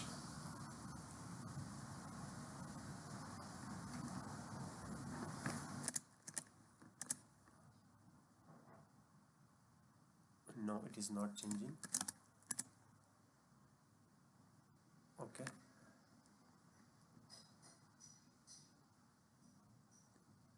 Sort underscore time.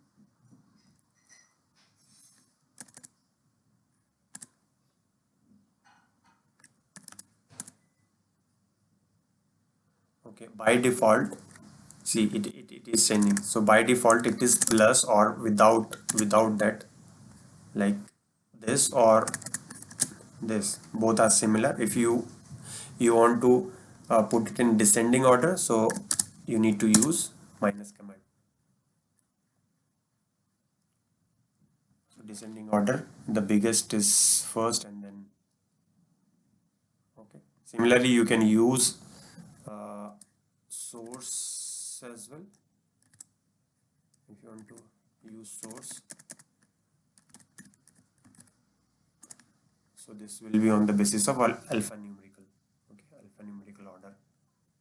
So if you want to put more than one, by space you can put more than one, so space and comma, so it will consider more than one.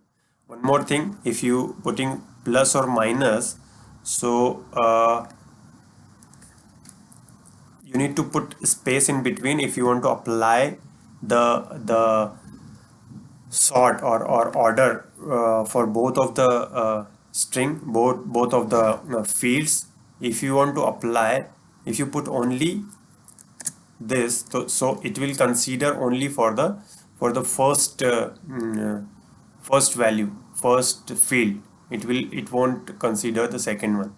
Okay, so it will sort on the basis of source, not the time. If you put space, it will sort on the basis of time as well as source as well as time. So please keep in mind that if you put a space in between, the both will be included.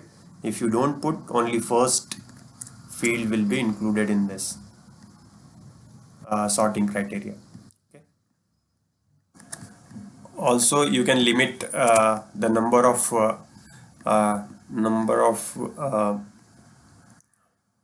events you want to display over here. So with sort, I'm using 5 or limit 5, limit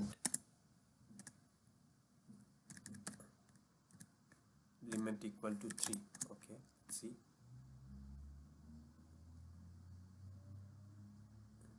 no, yeah, it is showing only limit equal to 3. You can use it like this as well, 0. So you can use it the limit function over here. So there is a real life scenario, real life problem came in our system is how can you, means by default in some of the version, by default you can display 10,000 record over here, 10,000 or 1,000 record over here.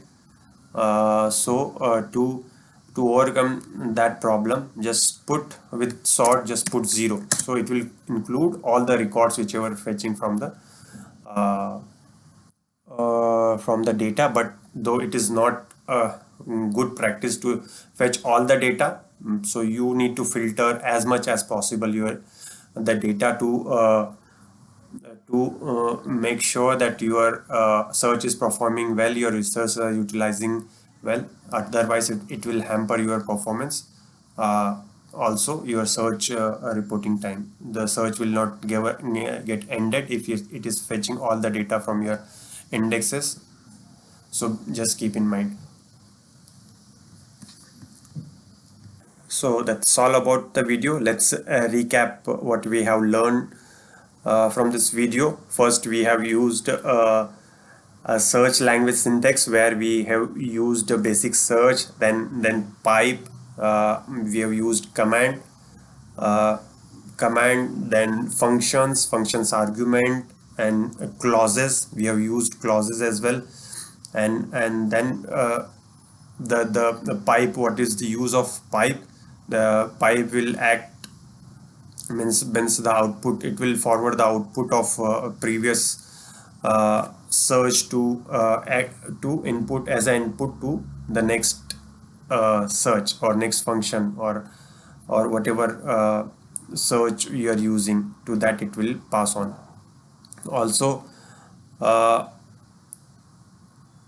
there are some argument of fields as well, commands as well. So stats max, so these are the average, avg underscore max.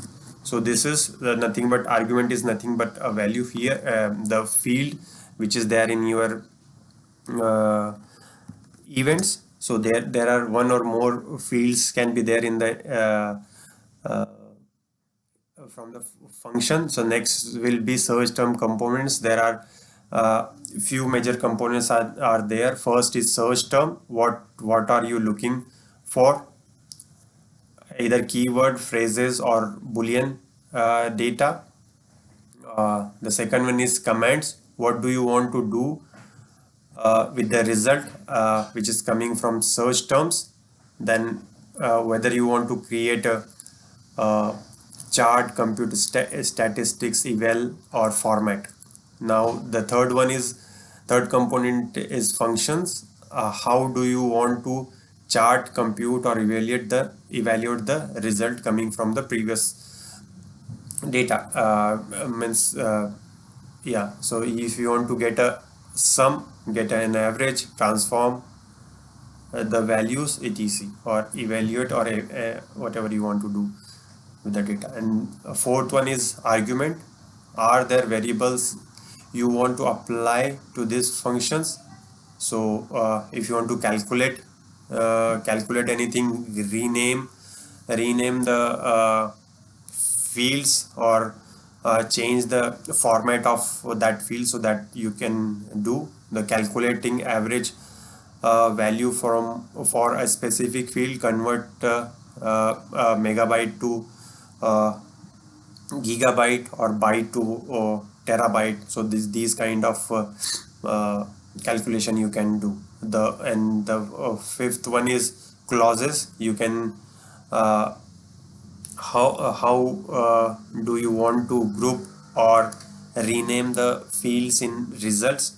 So give a field name or a group value by or over.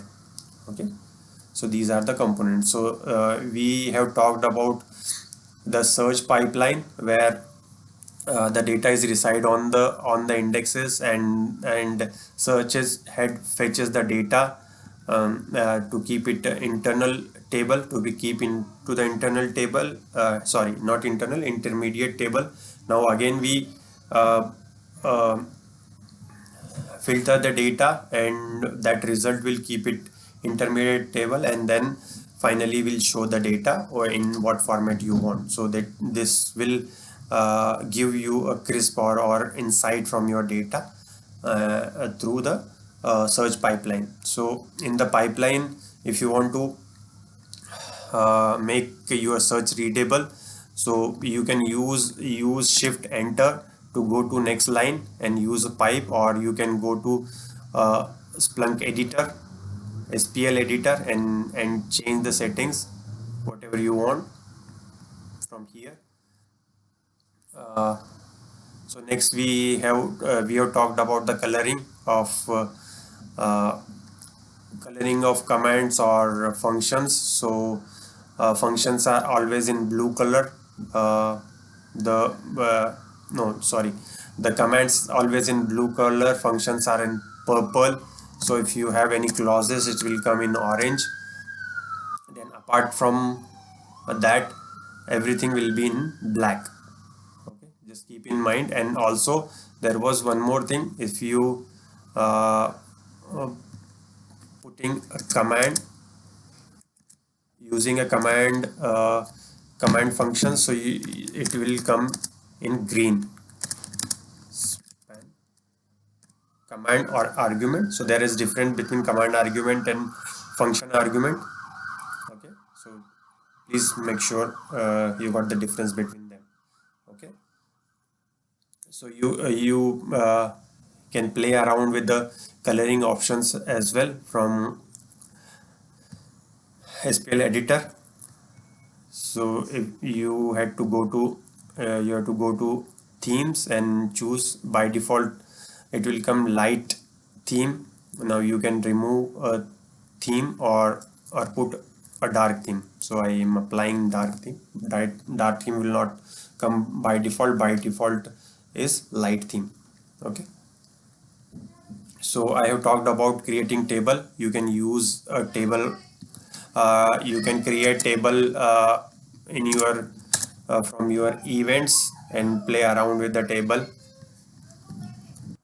So you can represent data in the tabular format. The column are display in the order given in the commands. Like you can see the order of it.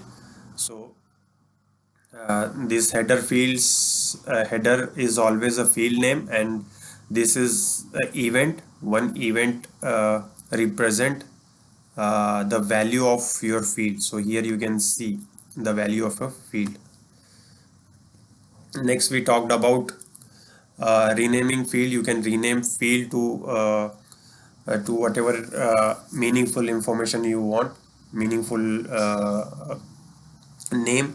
So if you do not have space in your renamed string, so you need not to use double quote. If you have space in between, please use double quote. So once you rename the command that once you rename the field will not be there. The original field will not be there in the event. So you need to use in going forward, you need to use your renamed field. So also we have talked about fields where we means field parsing is very costly for the index and for the search searched as well. So field command allow you to include or exclude the specific fields in your search. To include, use if you want to include, use plus, or if you do not use plus, it will be a by default plus occur before the field side, before the field extraction, improve the performance. Okay, to exclude you need to use a minus command occur after the field extraction.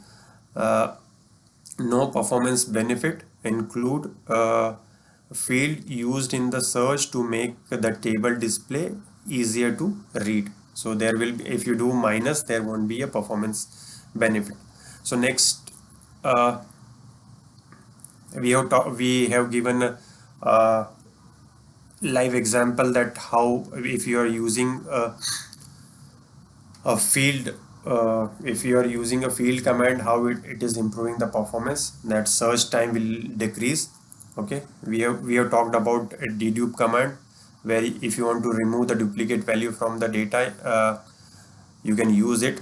You can use a dedupe command on more than one fields. Okay, if you want to do dedupe on more than one field, if you want to sort the data, you need to use sort command. You use sort command, order your result in descending or ascending order. If to use that, you need to use sort, SORT, plus for ascending, minus for descending. So one more thing you keep in mind, whenever you are using field command with the without space, it will consider the first it will sort only for a first field. If you using a minus or plus with the space, it will consider it will qualify all the fields which are mentioned in the sort. It will qualify all the fields. It will sort on the basis of all the fields. So I think that's it about this video. Hi friends, this video is about transforming commands in Splunk, or rather we can say types of commands in Splunk. So I am going to cover one of the transforming command that is called stats. So in short, I can say the transforming command means uh, the command which can convert your output into the tables. So in short, this is the definition of transforming command. So I am going to cover stats transforming command in it. So let's begin. So what exactly the stats command? So stat enables you to calculate statistics on data that matches your criteria. So what it does is whenever you if you want to do some statistics on your data after any certain data volume which you know about it. So like say if you have your data index is equal to audit or some internal index, source type any source type can be there. First of all, let's check what all the source types are there. So like say I will take one of the source type, Splunk D. So this is the source type. Now after this, if you know on which uh, on which field you want to apply the statistics, so you can apply on that. So this will be your search criteria. Upon that you can start with the statistics command. Now the common functions in statistics command is, first is count.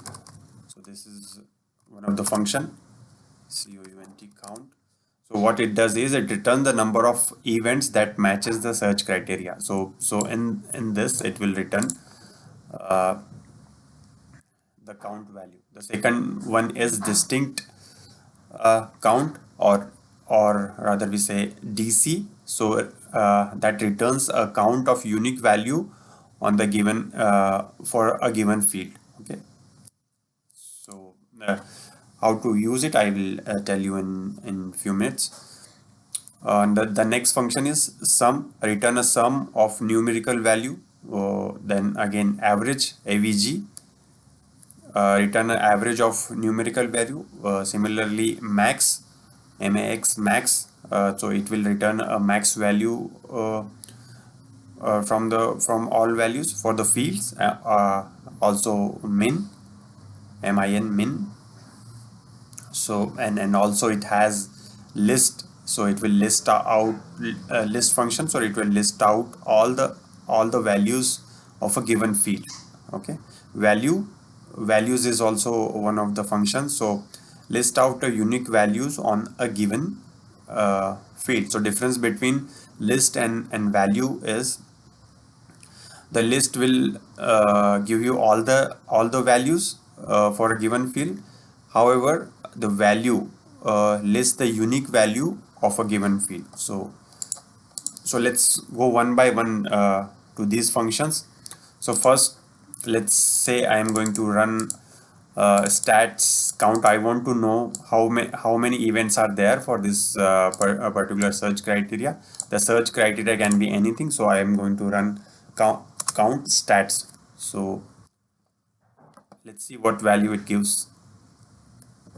So like say the number of events are 2503, and the same count will be here. So also you can rename this command as this field as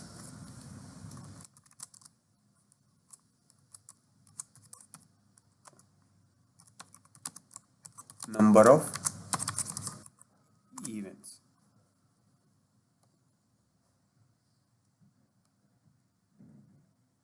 So you can see it over here. I have renamed the count field. Otherwise, by default, it will give you a count field name. So one more thing is there. If this is the function, so the function accepts the arguments as well. So now if you want to this count comes for all the values. Now if you want to count for a specific field, so you can apply that as well. So like say I will say source. How many source are there?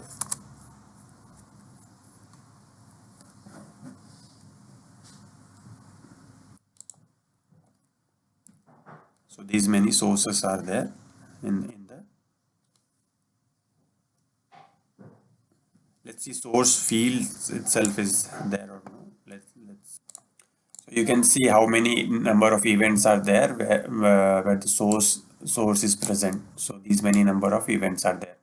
It is showing all because for all the source is there.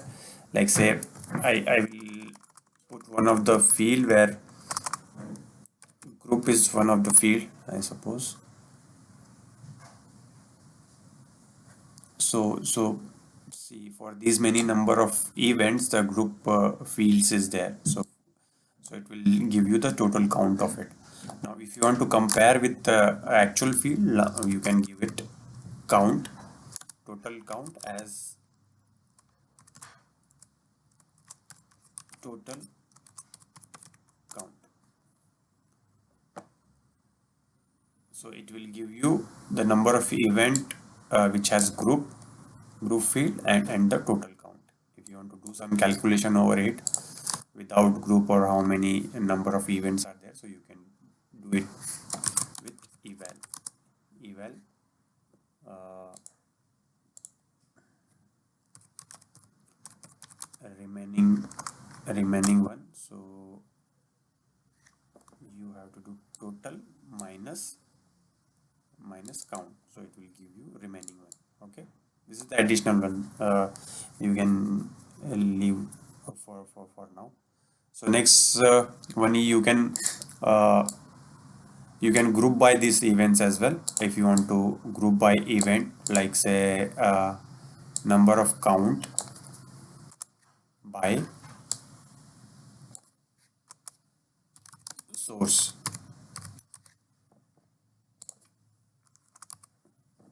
By source, so it will give you for number of count for each source. So for this source, this many number of events are there. For this source, this many number of events.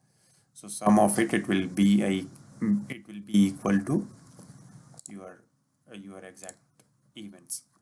Okay, so this is you can do group by. You can put as many as number of group mm, there is no limitations of grouping the events.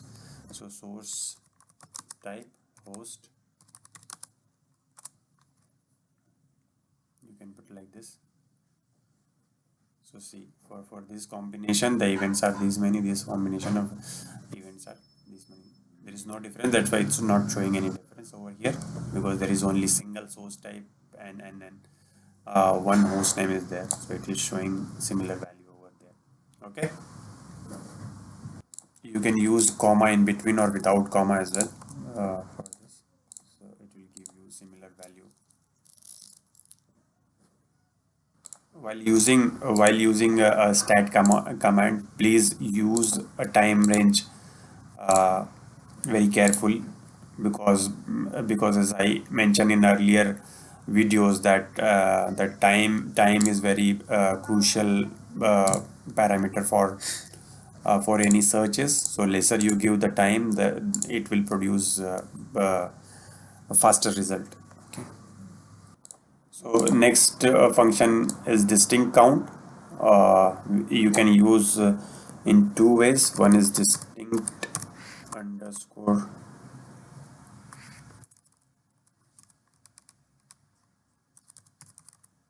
count,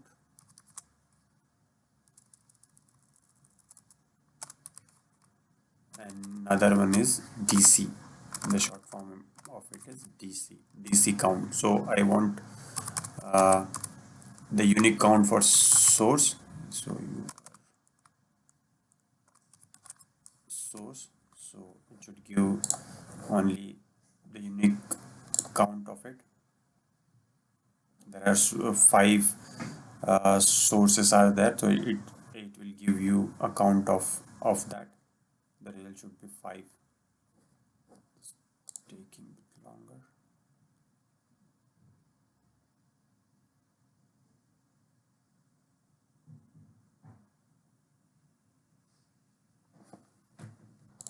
You can see it over here. It is giving a distinct count of source. So only 4 sources are there. So it is giving count of that field. Okay, field value. Similarly, you can use as over here. So you can put distinct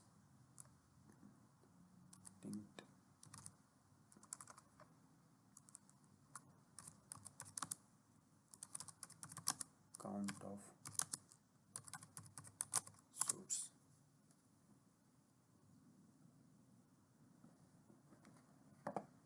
So it is giving the field name as distinct count of source. Next one is sum. So you can use sum function with numerical value. So here from here you can check which is alphanumerical and numerical value. The field which has hash before it, it's numerical value, and with the field which has a before it, it's alphanumerical value. So these functions you can apply on the numerical values. So average, putting it as average. So if you do this, it will sum up for all the events. Okay, average for all the events. So it is good practice that you do it through any. You should apply a source type over here, and not source type, field, any field. So by group by sum of average kbps, average underscore kbps by source. I'm putting it by source. So by source it will sum up and give you the values. So for other source type there is no value, so it is blank. Okay, underscore time, if you want to put underscore time, so it will provide you timely. Okay, so for this time there is no value. If you want to sort it out from here, it will give you the values as well. See, for this time this much sum is there. And okay, if you want you can sort it through command as well. Sort hyphen on count,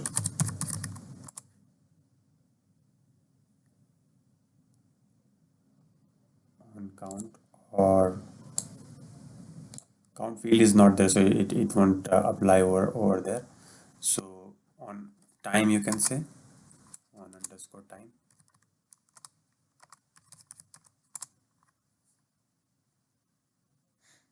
So it will sort it by time, you can see. Okay, you can put sort it over here. Similarly, you can put average. Instead of this you can put average, avg, average. Any statistics command you can put a statistics function, you can put it over here.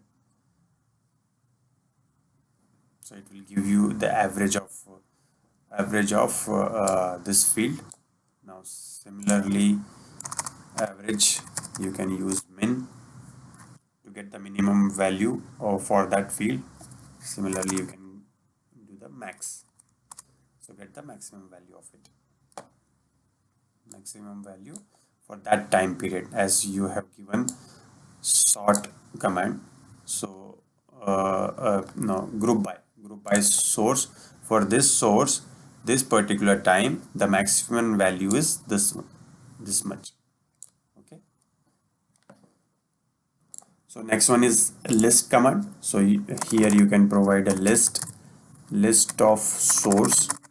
I will do source. So let's see what it comes in without by command. So for all the event, it should list the see, it is listing out all the source type. Now I will put by source type. So for each source type, see, for this source type, these many number of sources are there. It is listing over here. So only single source type is there. So it is giving for single. Like say, let's see any other values are there. So I will put components. Components is one of the values in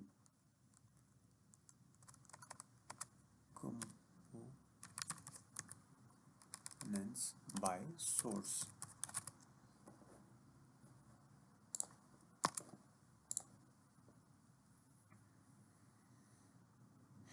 See, for this source, these many components are there.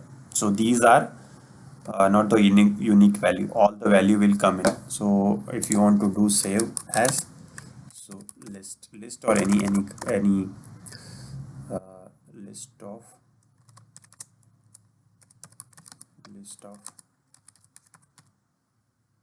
components. So list of components will give you. So list of components instead of this. So this will give you non-unique value. Okay. If you want to get the unique value, so instead of this, you need to put values. So this will give you unique value against each source. So by field, you can apply by field over here, underscore time. So it will give you more granular level of inputs, more granular level of data it will provide. So similarly, you can use it in your use cases. How you can use values and list command or uh,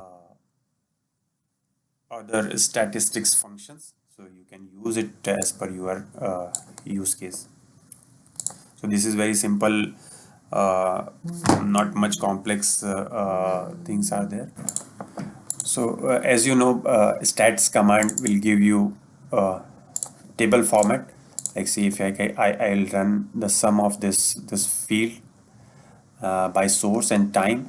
So now you can edit this table or format this table in uh, multiple type. Like this is like say this is the sum of average. So if I am to give coloring options, like say range,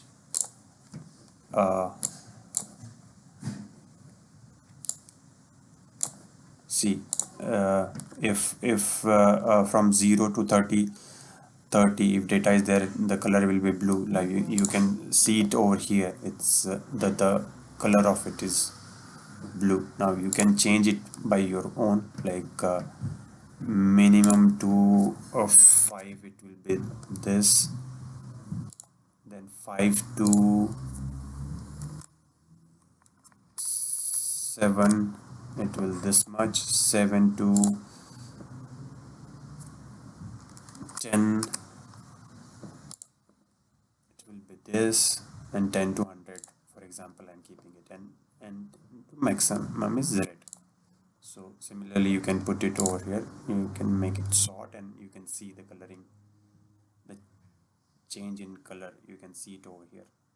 Okay, similarly you can make other like value, if any specific value, for a specific value you want to put it, or auto define a rule if cell value is any specific number or cell value is this.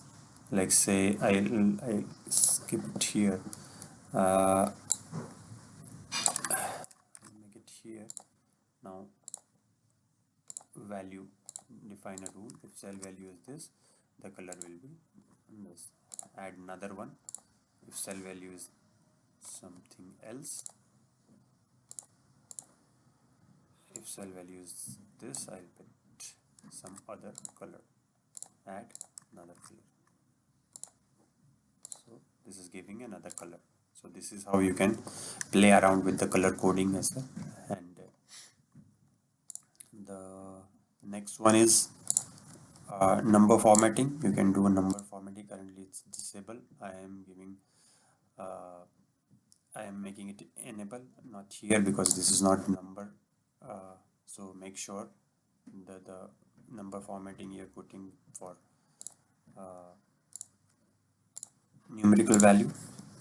So precision, use 1,000 or separator, 1,000 separator, like it will provide you the comma and everything. Unit, like I'll put in MB, like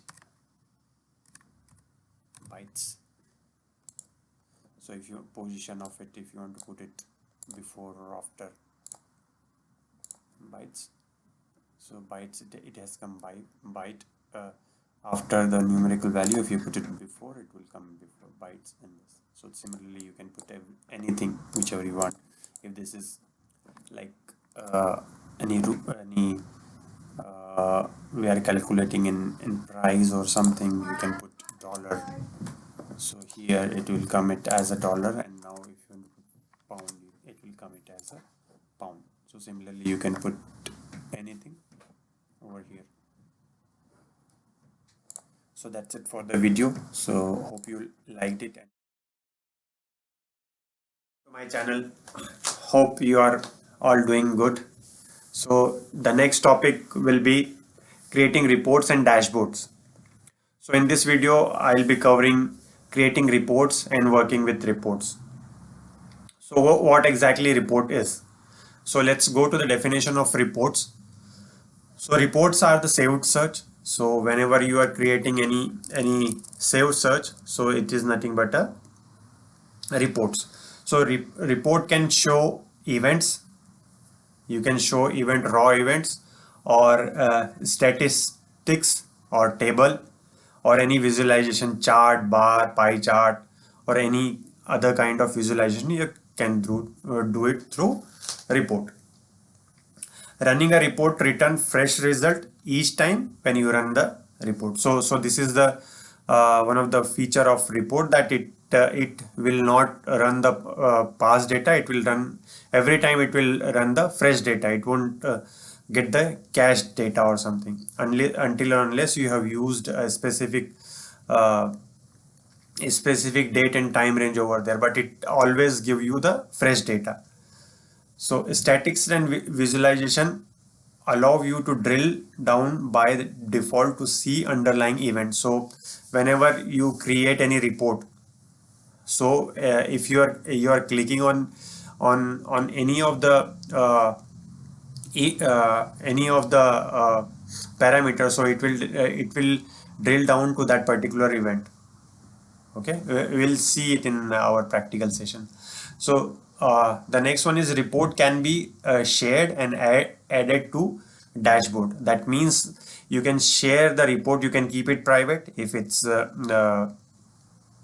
confidential, you can keep it private, or you can share those report among the app or multiple apps. And also you can create a report or share the report to the dashboard as well. So when we are moving forward, I'll show you how we can create a report and add it to the dashboard. So that will be, I'll be covering in our dashboard video.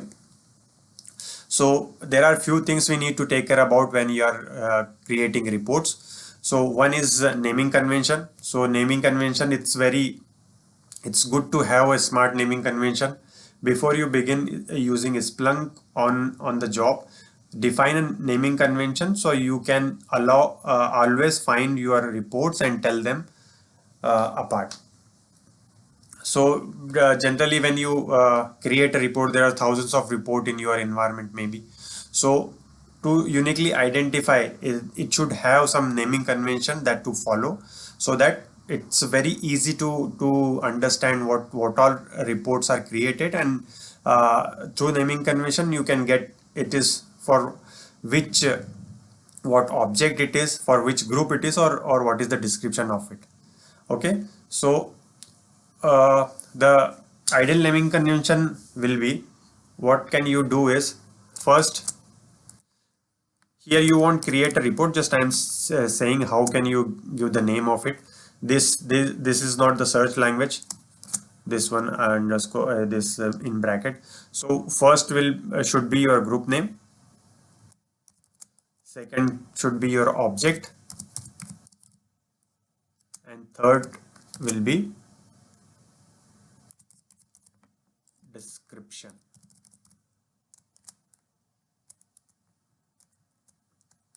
So in this naming convention, you should always save your report. So saving a report, I will show you how can you save the reports. So for example, the example will be, if suppose you need to uh, get the weekly data for a sales report, or for a login failure. So how can you do that? Login fail underscore, what exactly you want to do. You need to create a report, alert, or dashboard, or macro. So here, like we can say it, report and daily failure, or you can say daily login failure here, or if any domain is there, like say network, it is with respect to network domain, or finance, like this. You can create a reporting, or IT department. So IT report daily login failure. So this is how the naming convention should be. So first, whenever you are searching for reports, so report will be there always in this tab. So whenever you are searching for the report, if you search directly on this tab, let me show you. In this tab, there are these many reports. If you created any report, so you can search it like report, and currently there is no report created, so it is not showing, but you can see a report. If you have created alert, you can search it with the alert, or dashboard. It won't show here, it will show it 10 here, or report. Okay, so this is about naming convention of report. Now I will explain you how can you create a report. So before that, you should know for which you want to create a report. Like you should have the data login, or any employee record or something. Before that, the data should be there in Splunk. So you need to request to your admin, or whoever, or if you are working on POC. So just ingest the data yourself. I have created on video how can you ingest the data. So go and have a look on that if you are doing any POC or you are learning. So let's see. I have ingested some data in employee index and employee source type. So better you filter out as means give a field as much possible, so it will impact your performance. Now what I am doing is, I'm creating table, or like say first what I'll do is, I'll create a raw data. This will be the raw data from here. This is a simple raw event. Now from here, first is your search. Second, you need to go to save as, and you need to click on report. So I will save it as IT underscore report underscore EMP details. So this will be my report name. The description is optional, so I will make it as demo. And content how you want to see the report. So currently it's in event format, so it will show event. Time picker, time picker will show you whether you want to uh, uh, use the time picker or during your reporting or searching. When you deploy the report, the time picker will come by default, and you can choose your timing for how many days you want report, how many hours you want report. If you don't select it, it will choose the value as you have mentioned in the search, like all time I have searched, but please do not use all time, it will impact your performance. So once you have selected everything, just click on save. So it will save your uh, uh, report. So when you save it, it will give you few details like additional settings. If you want to do permissions, when you are creating it, the report will be private. So it will be visible to you only, and if you want to make visible to others, so you need to make it read only, or if you want to give write permission to some roles, so you can provide a write permission. Second one is schedule. So you can schedule a report if you want to schedule a report, or you want to send an email. In email you want to send this event, so you can schedule. You can accelerate is nothing but it will create a summarized data on the disk. So, and embed, if you want to embed your report somewhere, so you can do that code, you can get it and you can embed. The next the option will be the continue adding or add to a dashboard. Directly from here you can add to dashboard. So what I'm doing is I'll go and view the report. So once you uh, click on that, it will show you the data, the report output of it. So also if you want to search, you can search it over here. A report, as I mentioned, report, it will show as report. So it is showing, earlier it was not showing, now it is showing over here. So this is how you can search for the report directly. If you want, you can click over here, so it will show the same page. So from here, if you can perform a number of operations. As I mentioned, if you give time picker, the time picker will be coming over here. If you don't give the time picker, it will come without this value. Okay, so you can use time range last 15 minutes or all time, or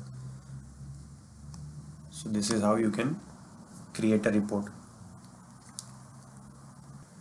Now let's see what all operation can be done on a report. So this is existing report which I have already created, as in we have created, and now I want to do any editing or some operation on report. So what can be done on the report? So I can open in search. So directly when I click on over here, it will open the report in search. So if you want to say give some values and you want to save it, you can save it over here. Or if you want to rename this event, if you added some more values or more visualization over here, so you can save it and create your own different copy of report. So similarly, you can click over here, give all the details, and do anything with it. Okay, so the next thing will be in I will go to that report only. Okay, this report, the next one will be description. You can edit description. So you just bear in mind, you cannot edit the name of report. If you want to do it, you need to delete it and create with another name. Okay, Also, you can edit the permission. You can edit the permission. Currently it's private. Whenever you see the report, it will show you private. I will show you how it will look like. So report, so you can see sharing, it's private, only you can see it.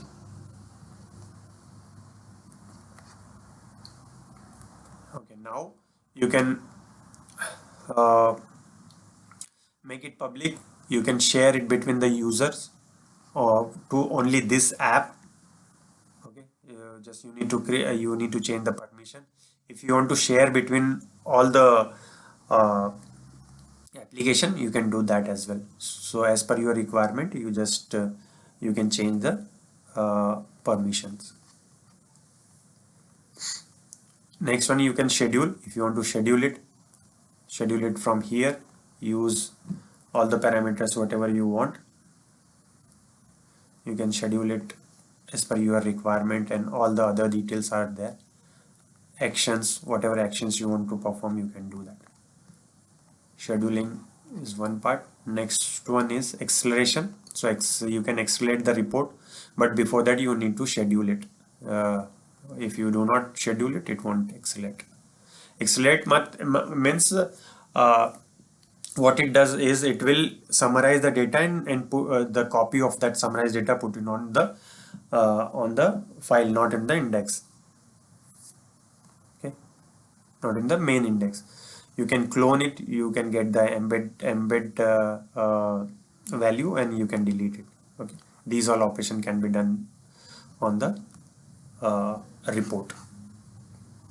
Also, if you can see in the more information, so there will be more information about created app, schedule, action. So what all details are there for this report, you can see it over here. Okay, okay, there are multiple things are there, like edit job, how it is performing.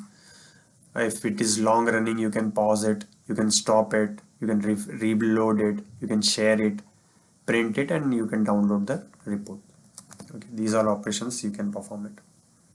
So in download, we can see how many options are there. So how many type you can download: raw data, PDF, CSV, XML, and JSON. In these many types, you can download the reports.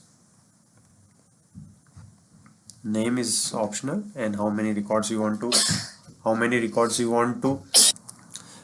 Okay, now let's come to the next one, creating tables and visualization. So there are three types of method to create table and visualization in Splunk. So first one is select a field from the sidebar and choose a report to run. Okay, you can select from the sidebar and you create a report and use a pivot interface. You can use start with data set, or directly you can go to pivot. So this is how you can create a table. Use the Splunk search language transforming command in the search bar. Directly you can write your own searches and you can create a table or visualization. So let's let's have a look one by one. How can we achieve this? So how can you view the table or visualization? So if you run any report, any query, so there is multiple options. First is events, where you can see the raw events pattern. You can find out pattern in your data, and next one is stats. So from stats, this will represent you the tabular format of your data. So whatever I have given in the table command, you can see name, age, employee ID, city, and salary. And next one is visualization, where you can see how your data is performing, or as per your query. Here you can use stats, any of the transforming command, which should be a transforming command. So you can see the visualization and the table or statistic table. So this is how you can visualize. Okay. So as I mentioned, you can create a report or table or visualization uh, in two ways, in three ways. So one of the way is select the value from your uh, field bar. Select the value from your field bar. Let's have a look how can we achieve that. So you can see it here. There are many fields are there. Now choose a numerical one. Always choose a numerical one.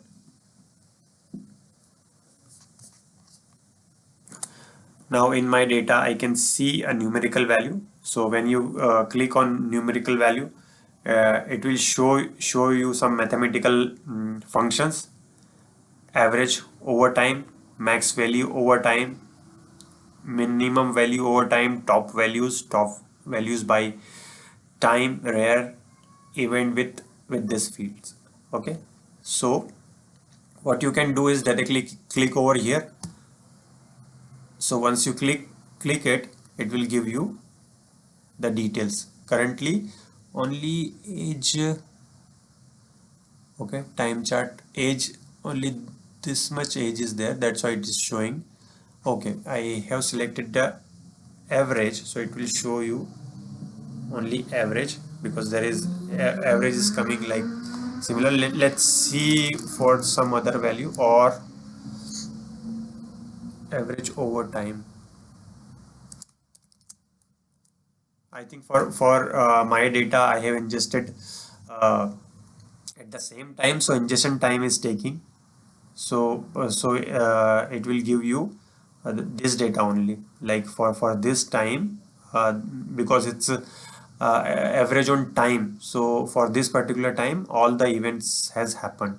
So that is why it is showing you this graph. Otherwise, it will show like as I'm shown earlier. This similar to this, it will show you on the basis of time, how your data is performing on the basis of time. Okay, so this is the simplest example of how you can get the data from your fields. So also when you click on that field, you observe that it is giving automatically, it is giving the time chart command. Now you click over here, it's giving you time chart command. Okay, because time chart command always work on over the time. So by default, the y-axis, the x-axis is always time, and the y-axis will be the field which you have taken. Okay. So now let's create a top value report. So when you go to your event, from event itself, from sidebar field itself, you can create a top values. So let's go to alphanumerical values, alphanumerical values, and here you can see top values. So once you click over here, it will give you top 20 countries value, but currently only two data is there for each country, so it will show you this only two records. But by default, if you choose it over here, it will show you 20 records by default in the top. Okay, so you can play around with your data. Currently I have limited data, so it is showing this many, only two records. So it will definitely show you 20 top 20 records, and by default it will provide you the bar chart, and you can change as per your requirement. You can top or some other as per your requirement. Okay, so just keep in mind that when you click through any of the sidebar, so it will show you top 20, otherwise it will show you top 10 records. Top, here there is no multiple data, so there will be a top 10 record. So this question can come in exam.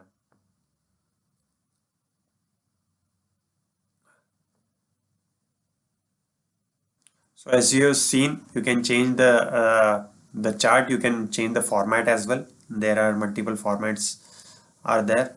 So general stack over, you can do stack one after on top of that. You can have a multi series as well. If you want to see the current show the data over here, you can see it. Otherwise, it will show you a minimum maximum of data. Now, if you see it, it will show you 2. Now, minimum maximum, again it's 2 or 0, means 2 is maximum, there is no 0, so it's showing maximum. Okay, now on x-axis, which field you want to keep it on x-axis, which in which format. By default, customize none, or label how it should look like, x-axis or y-axis how it should look like. You can do that. Label truncation, you can do the label truncation as well. Y-axis, similar to x-axis, you can play around with the y-axis. Overlay, for this also I have created video, but overlay nothing but it will show you the line, whichever you have selected, the field will go off from the chart, or and it will create a line chart, a line for that values. Okay.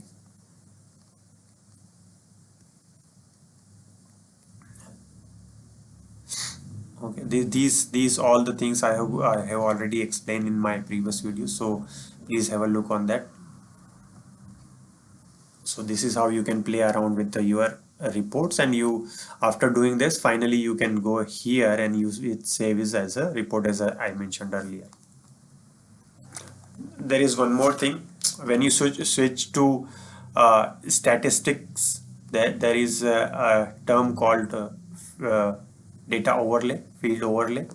So how it works is, whenever you create on heat map, it will change the color from this to lighter version of this color as per the values, and heat map looks like that, and high to low. So again, if you click on that, it will show you high value, as it's only two is there. If it is 0 somewhere there, so it will show you lighter of that. Okay, so it will show you the lighter value over there. So this is about all about report. Welcome to my channel. Now this video is about creating dashboard. So if you have gone through my last video, in that video I have explained you about creating reports and working with reports. So continue to that video, I am going to show you how to work with dashboard, or what exactly the dashboard is. So a definition of dashboard: a dashboard consists of one or more panels displaying data visually in a useful way, such as events, table, chart, or stats, or any other data, or normal events also you can show it in a dashboard. So in short, you can say a dashboard is a collection of reports, and reports has the saved searches. Okay, this is the pure definition of a dashboard. So a report can be used to create a panel on a dashboard. So a dashboard is a consist of different panels. So we will see how you can create a panel, or how can you add a report into the dashboard. So let's add a report into the dashboard. So this is the report which I have created in my previous video. So in this video I have already explained all in my previous video I have already explained the detail about this tabs. So now let's go to next tab of it, creating a dashboard.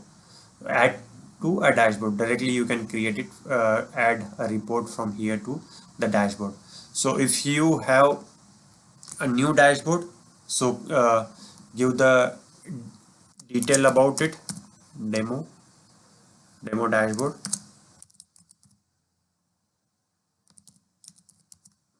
Okay, and dashboard id, it will always if you don't give underscore as well, it will always take it as a underscore, so keep in mind.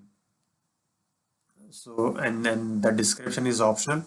One thing to be noticed, if you have already existing dashboard, like see there are few dashboard are there, if you want to add this report in existing dashboard, you can do that, or else you can save it as per your requirement.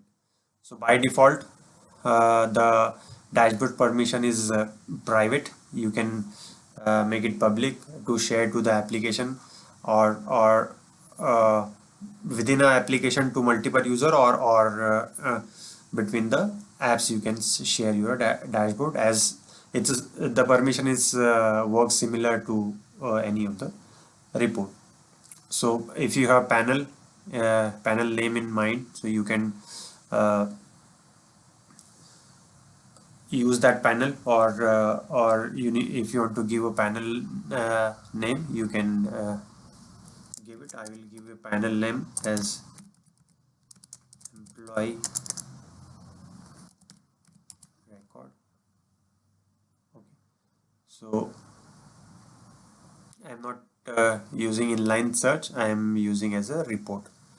And also a report, in what type the report can be, a column, chart, or statistics. So currently I am using statistics, so it should be a statistic.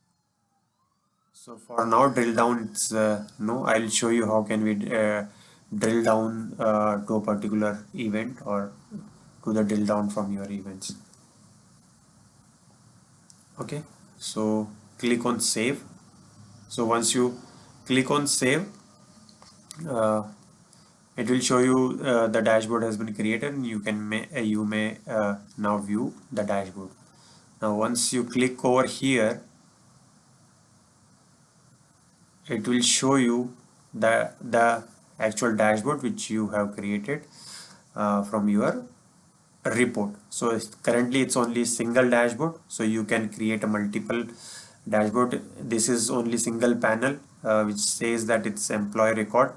You can make adjacent panel or below panels. Let's see how it works. So I'm using the word panel. So let's have a look why create a panels for the reports. So the first thing, it is efficient to create most dashboard panel based on the report, because a single report can be used across the different dashboard. One report can be used different dashboard.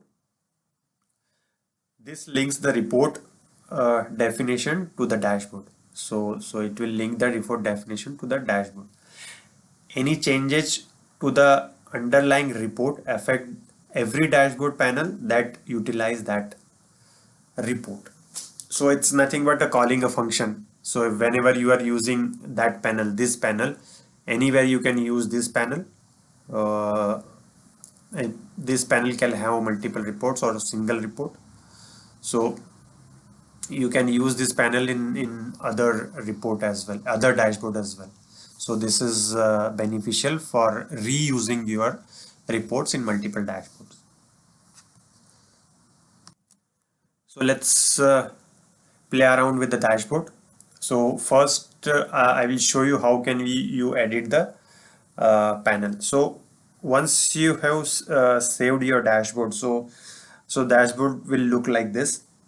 So if you want to do any modification or anything, you want to play around with the dashboard, so you need to click on edit. So here it will show you UI, and then next one is code, source code.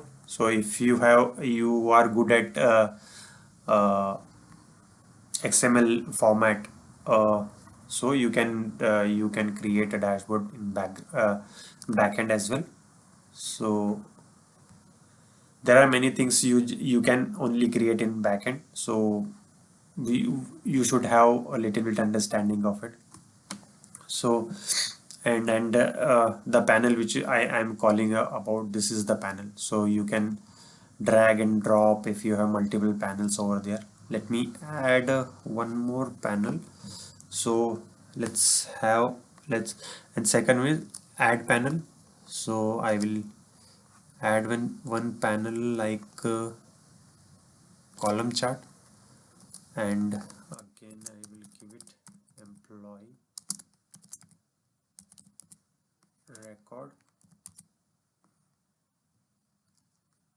record,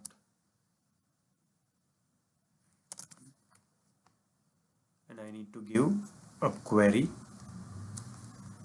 So this similar query I will be using. Okay, table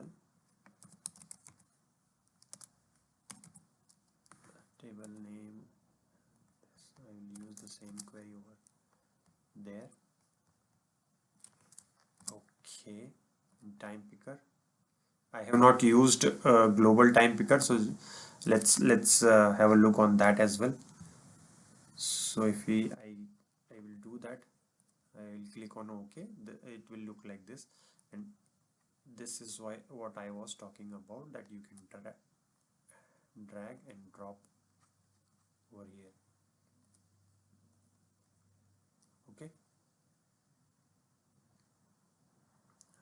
So I was talking about time picker.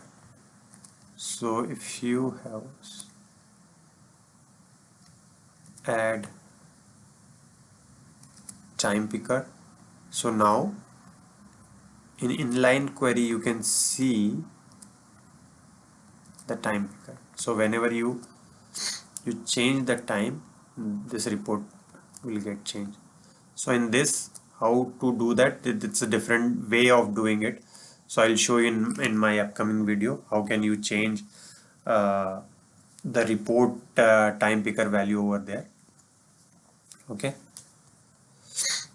so the next will be, here you can see more value, one or more values, here more actions. So in that this action, two things can be there. One is drill down option. So drill down option, what you exactly want to do. First, the automatic will be linked to search. So whenever you will click on any of this, it will link to the search. And there is multiple options are there.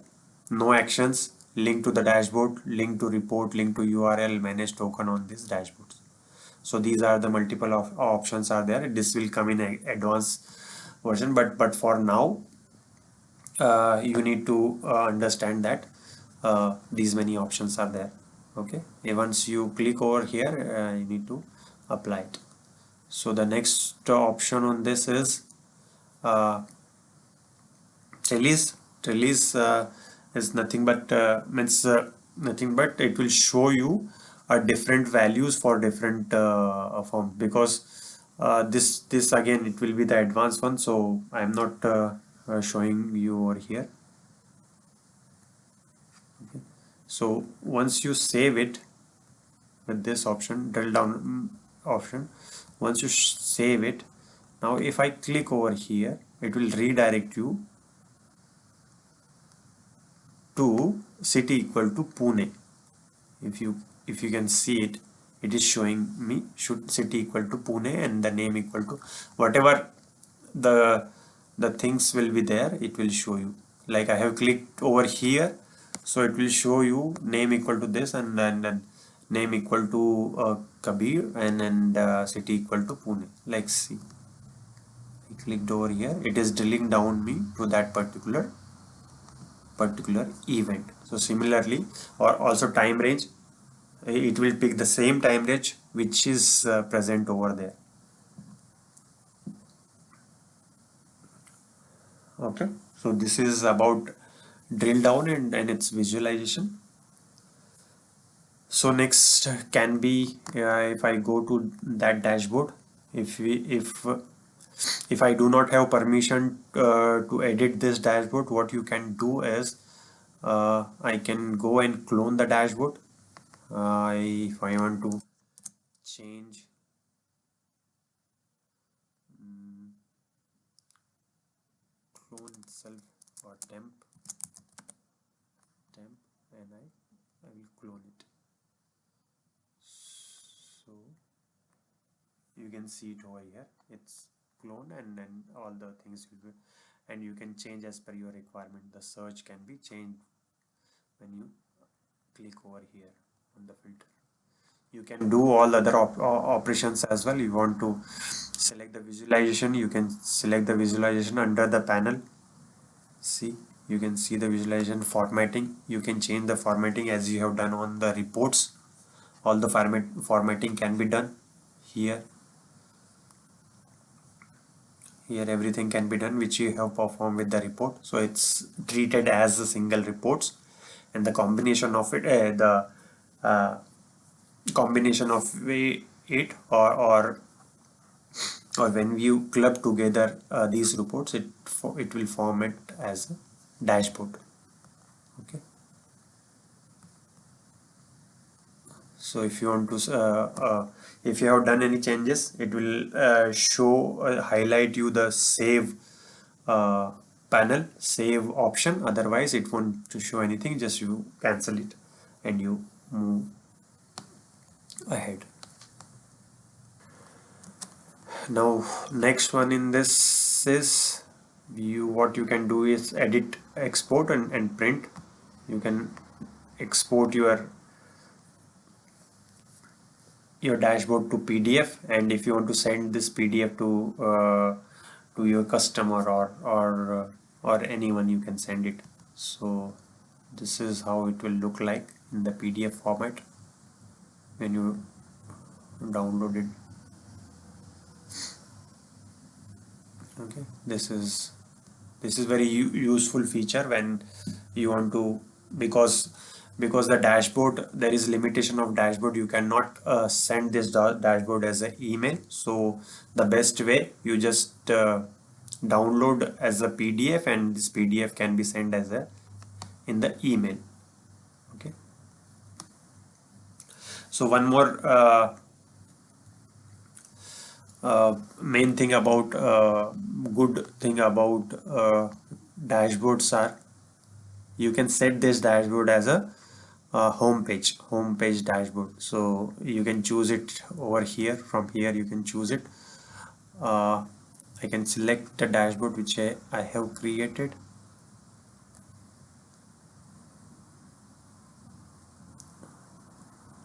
Choose a dashboard demo. Okay, save. So whenever I will log in, I can see these dashboards. Okay, let me log in and log out and log in once again. So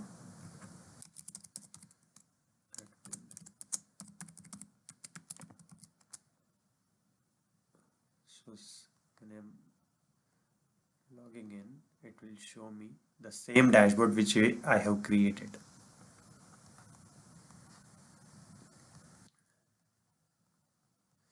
So guys, that's it about the video. Let me show you how can you search for the dashboard which are there already in your record. So whenever you click on search and reporting, there are multiple tabs are there where you can see the reports alerts, and here you can see the dashboard which you have created. So please follow the naming convention as well. I have created demo dashboard, and for which purpose you have created, to put underscore email employee record or something. So I should have created, but it's okay for now. So just bear in mind about the naming convention. So guys, that's it about the video. Thanks to my channel. So the next topic will be scheduling reports and alerts. So in this video, I'll be covering scheduling the reports. So before we start, just we want to know why we schedule report. So scheduling reports are useful for monthly, weekly, daily executive managerial role up reports. So by doing scheduling report, uh, management or for upper level, they can see the reports, how their business is performing, how a particular uh, flow is behaving. So the next point can be a dashboard performance. So by scheduling a report, we can increase the performance of a dashboard. And the next one can be the automatically sending reports via email. So when you schedule a dashboard, so you can create send a report automatically to someone's inbox. So these are the few benefit of scheduling the reports. So uh, how can we create a scheduler for the report? So this is the search bar. So you need to write some query over here. I have already written a query. So this will be the query, and also as similar to my previous video, I have mentioned that how can we create a report. So here we can give a name. So it can be a IT report underscore EMP record.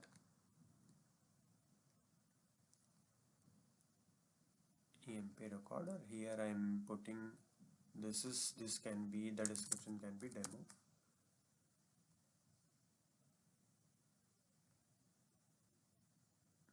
So if you do not want to, so the time picker can be a scheduler. It will pick a scheduler report. So once you do that, it will ask for several options: permission, schedule, acceleration, and embed. So here you can schedule your report.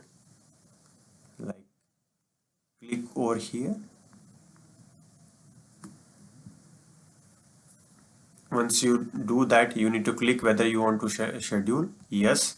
Once you schedule it, different option will come. How often you want to schedule? So weekly, every hour, every day, every month, every week, every month, or cron job. So for cron job, you need to know how the cron job works. So currently I am putting hourly. Now the second one, time range, how far the data you want to fetch. You want the data for last 15 minutes, 60 minutes, or 4 hours, or so on. Or for all, it's not a good practice to select for all, because it will impact your performance. The search will not get completed if it's the huge data will be there. And relative time, you can put it. There are different advanced time range is also there.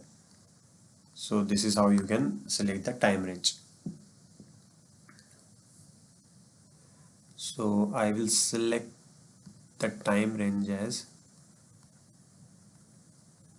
weekly, and if you say it weekly, it will ask on which day the report will run and what time. So currently I am keeping it as it is.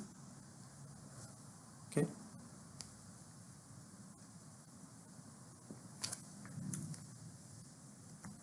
So by this, as I already explained it, you need to select the time range. And priority, what can be the priority of it? High priority, or highest priority, or by default it can come. Window, schedule window. If you want to put a schedule window, you can do that as well. So schedule window is nothing but a report run for that particular window. Whenever the multiple reports are there, the report will run for that particular window. This will help whenever the multiple reports are there and those are queuing up. So it will give you a relaxation of that window. In this particular window, the report should work. It should run. Okay, so the definition of it can be a schedule window. This settings determines a time frame to run the report. If there is other report scheduled to run at the same time, you can provide a window in which to run the report. This setting provide efficiency to schedule several reports on run. So this is the benefit of it.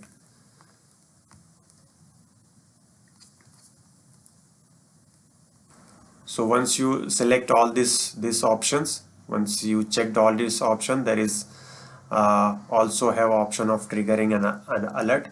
So there are multiple options as a log event, output result to lookup, output result to telemetry endpoints, run script, send email, webhook. These are by default comes with the uh, Splunk version. So event log event creates an index searchable log events.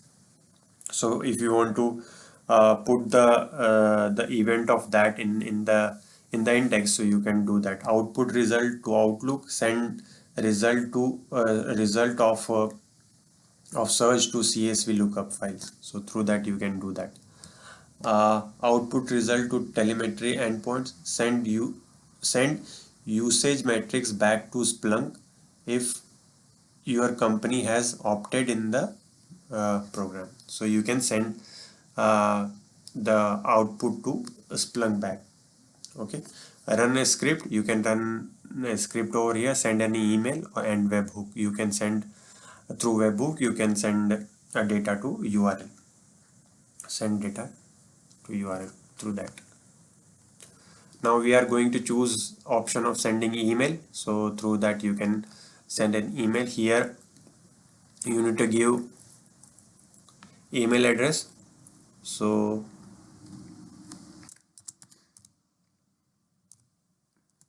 john@gmail.com. So it can show you CC and BCC as well. Here you want to if you want to give a priority of report, you can give it. Now if you want to use any field from your output, so you can give enclose in between these signs, dollar signs, and otherwise you can just tell employee record. So employee record. Now message again, if you want to put field in the message, so you need to enclose in between these signs and write whatever you want to write over here. Also there are multiple options are there. You if you want you can link to report, it will come with the message, link to report, link to result string. It will show the result string inline table, or if you want to attach any this result as a CSV or PDF, you can do that. So once you save it, let's verify everything is fine. So once you save it, you can see the alert will run for Monday this time and for 24 hours. Currently it has not run, so there is no result over here. Okay, and how can you see this? So you have to go to, first of all, you have to go to report, search for this report. So you can see it over here. The report is the next run is for this time. Okay, and other things, private, public, you can see it. And edit option, through that there are multiple edits option. As I mentioned in my report video, with report these options you can see with report as well as with the schedule one. So description, you can change the description, you can assign a permission, assign to app or to in between app, in this app to all the users, or you can share among between the apps. So this is how you can edit it.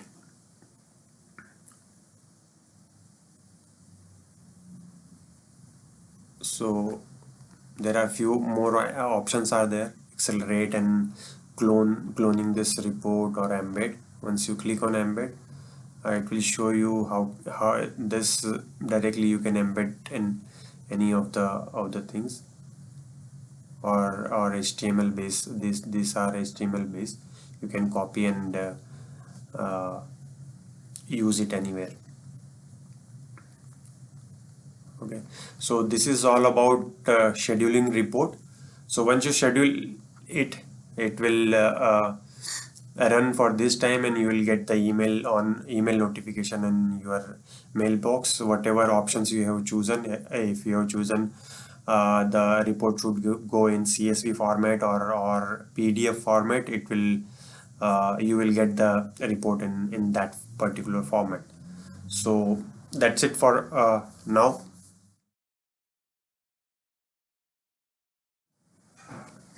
Hi friends, in my previous video we have seen that how to schedule report. So in this video I am going to tell you what is alert and how can we schedule alert in our environment. So before that, what are alerts? So first, Splunk alert are based on searches that can run either on a regular schedule interval or real time. So the alert should be scheduled one, or it can be a real time. So alert are triggered when a result of search meet a specific condition that you define. So whenever you are going to create an alert, so it is searching for a specific condition that you are going to trigger for any specific alert. So based on your need, alert can create an entry and trigger alert, log an event, output result to lookup, send email, use webhook, perform custom actions. So these all are actions you can perform. So let's have a look how can we create an alert. So when you are creating alert, you should know on which search you are going to create an alert, or for which data you are going to create an alert. So I have data already ingested in my environment, my POC environment. So similarly, you can ask in your POC environment, or if you are performing this action in production, so there should be a search written already, and there should be some criteria on that basis you are going to set a threshold, and you will get the alert out of it. So this is my simple query. While I am going to get the age of employees which is greater than 30. So when I go here, I'll search for it, and this is the event which I'm getting it over here. So how I can change it in alert. So as we have seen for save search, also we need to save search or schedule search, we need to run save as. So here you can see it. First option is report, second is dashboard, and third one is alert. So you need to click on alert. So once you go on alert, first you need to give the title of it. So I can give IT. So you need to follow the naming convention as well.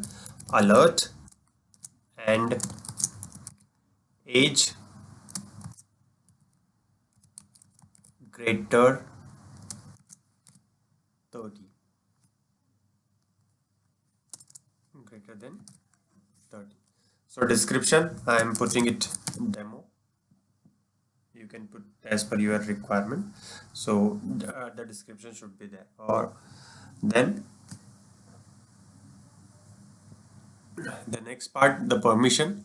So permission, this permission, similarly we have checked on permission on reports or dashboard. So similarly this permission will work.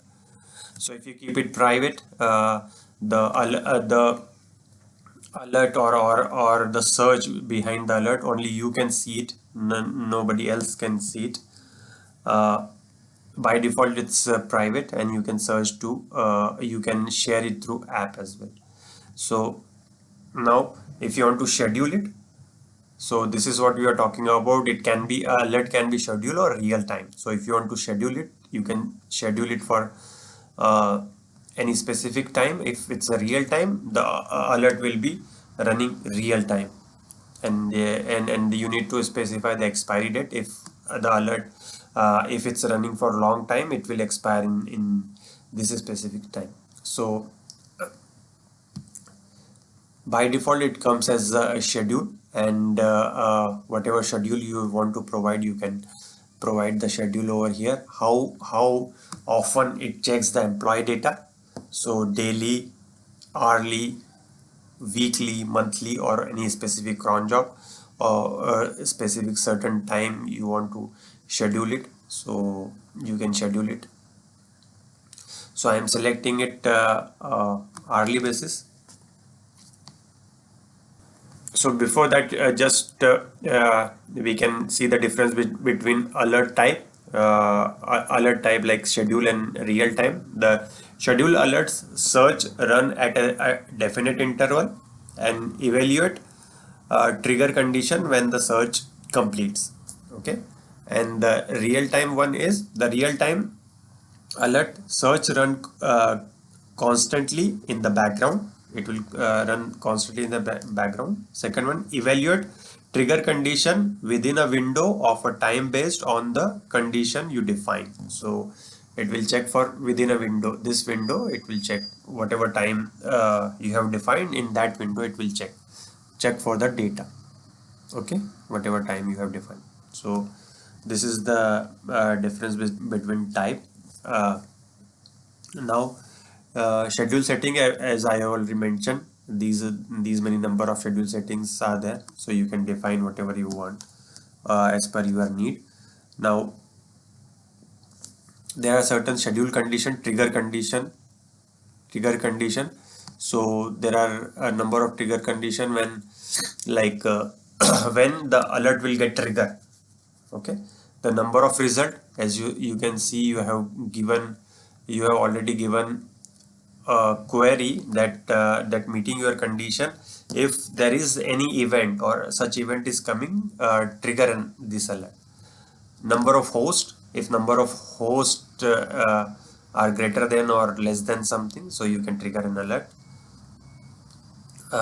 Number of source, whatever the source are there, or custom. So custom, you can define your own your own field is greater than or less than or something, you can define over here.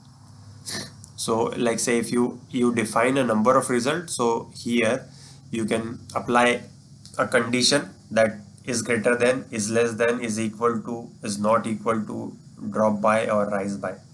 So drop by, rise by, that means for the certain percentage it's dropping or rising, so you can trigger an alert. So for now I am giving greater than 0. That means if the age is greater than 30, so trigger an alert. So this is the simplest one. Now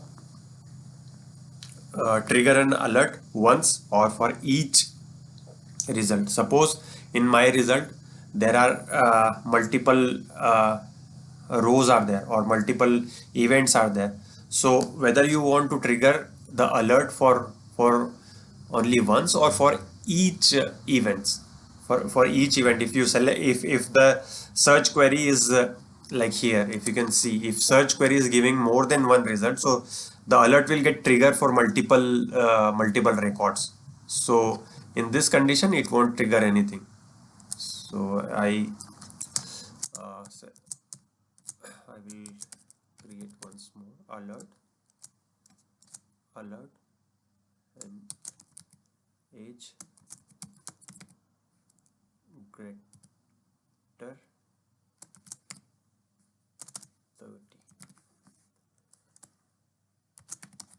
demo, and everything I'll keep as it is hourly, and similarly the number of result, and this is the same thing. And the this is very important, throttle, that means you want to suppress uh, if there are many events are there, the flood of events are there, so you can suppress that flood of event by setting this condition.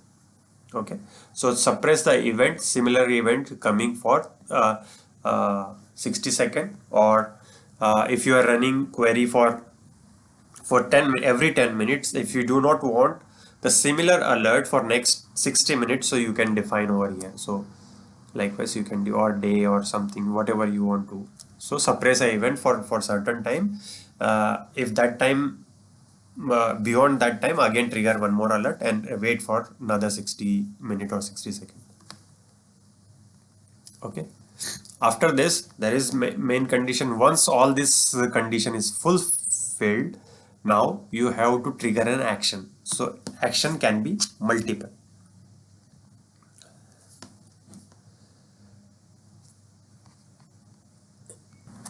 So before that, just have a look on once and for each. When you select once, what is the difference in throttling, and once you search for this for each condition, each for each event, that you need to define a specific field on which you want to suppress the alert, or for that, like say here we are searching for age, so age should be the field on which, if age is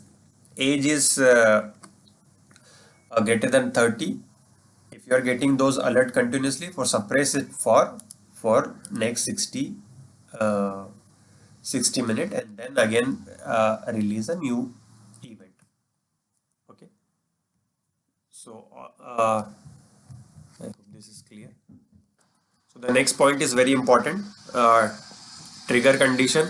Now trigger condition, there are number of trigger condition. One, add alert, add to trigger an alert, log events, output result to lookup, output result to telemetry endpoint, run a script, send an email or webhook. As it's similar to means I have already explained in one of my videos, so you can have a look on that.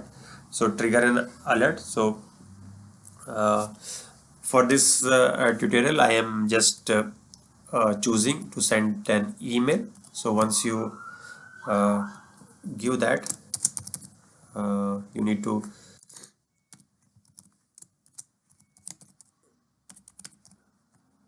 give email address and BCC or CC, you can put it, and how the you can define a priority of a email. What will be the priority? If it's high, you can put it high. Here subject, if you need some data from your result, so you need to enclose uh, in between the dollar sign. So age alert for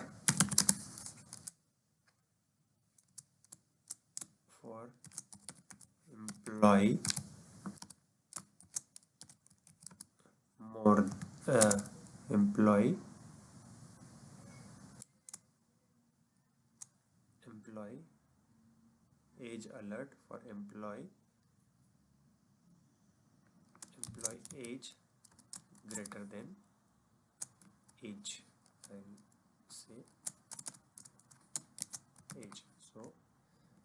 So it will come as 30 when it come in the email subject. So similarly, if you want to define anything in message, you can do it, and if you want to use it, you use it through field. So also similar to schedule report, you can use any of this parameter. So you want to link an alert, link a result, search a string, table. You want result in attached CSV format, trigger condition, a specific trigger time, or you want to attach it in PDF. So I'm keeping as it is and attaching it to PDF. Now if I save it, it will ask for the permission.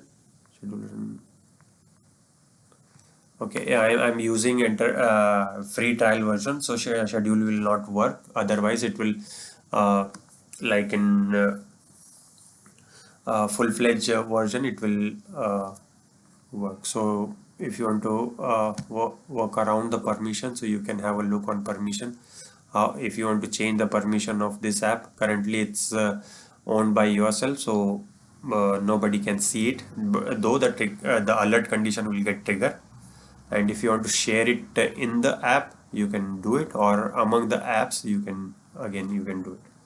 So once you save it, this it will land you to this page where it shows the alert name, whatever the alert name, description, and enable or disable. Currently it's enable. If you want to disable it, disable it.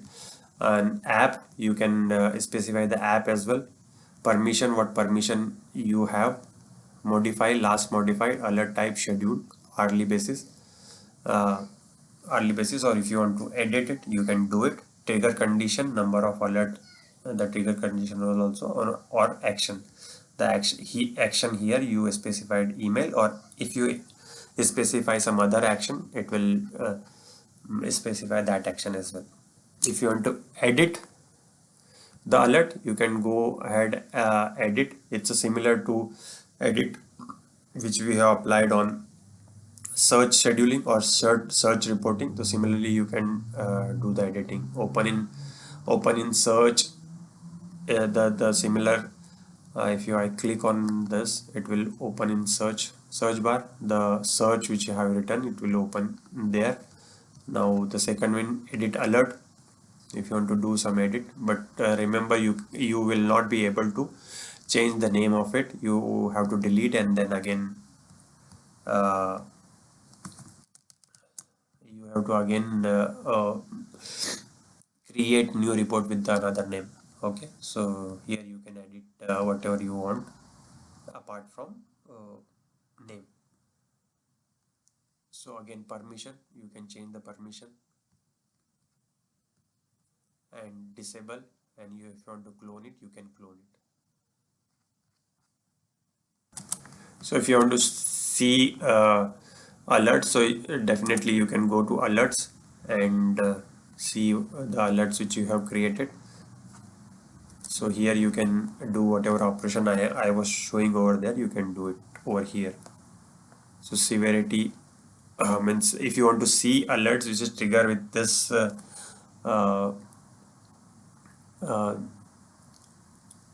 this field, you can go to this page directly and you can see whatever, if any alert has been triggered, it will show it over here, and you can check how it is performing or how it is working. And also, if related to this this you want to see any job activity, so you can go to here and see for any trigger action has been triggered. In activity, you need to go to in activity and trigger alerts. If you know the detail about it, you can see it over here. Okay, so that's it about the video. Let's have a quick look on the summary. So what is alert? Alert are based on the save search, and then that can be run on regular enter or can be a real-time alert.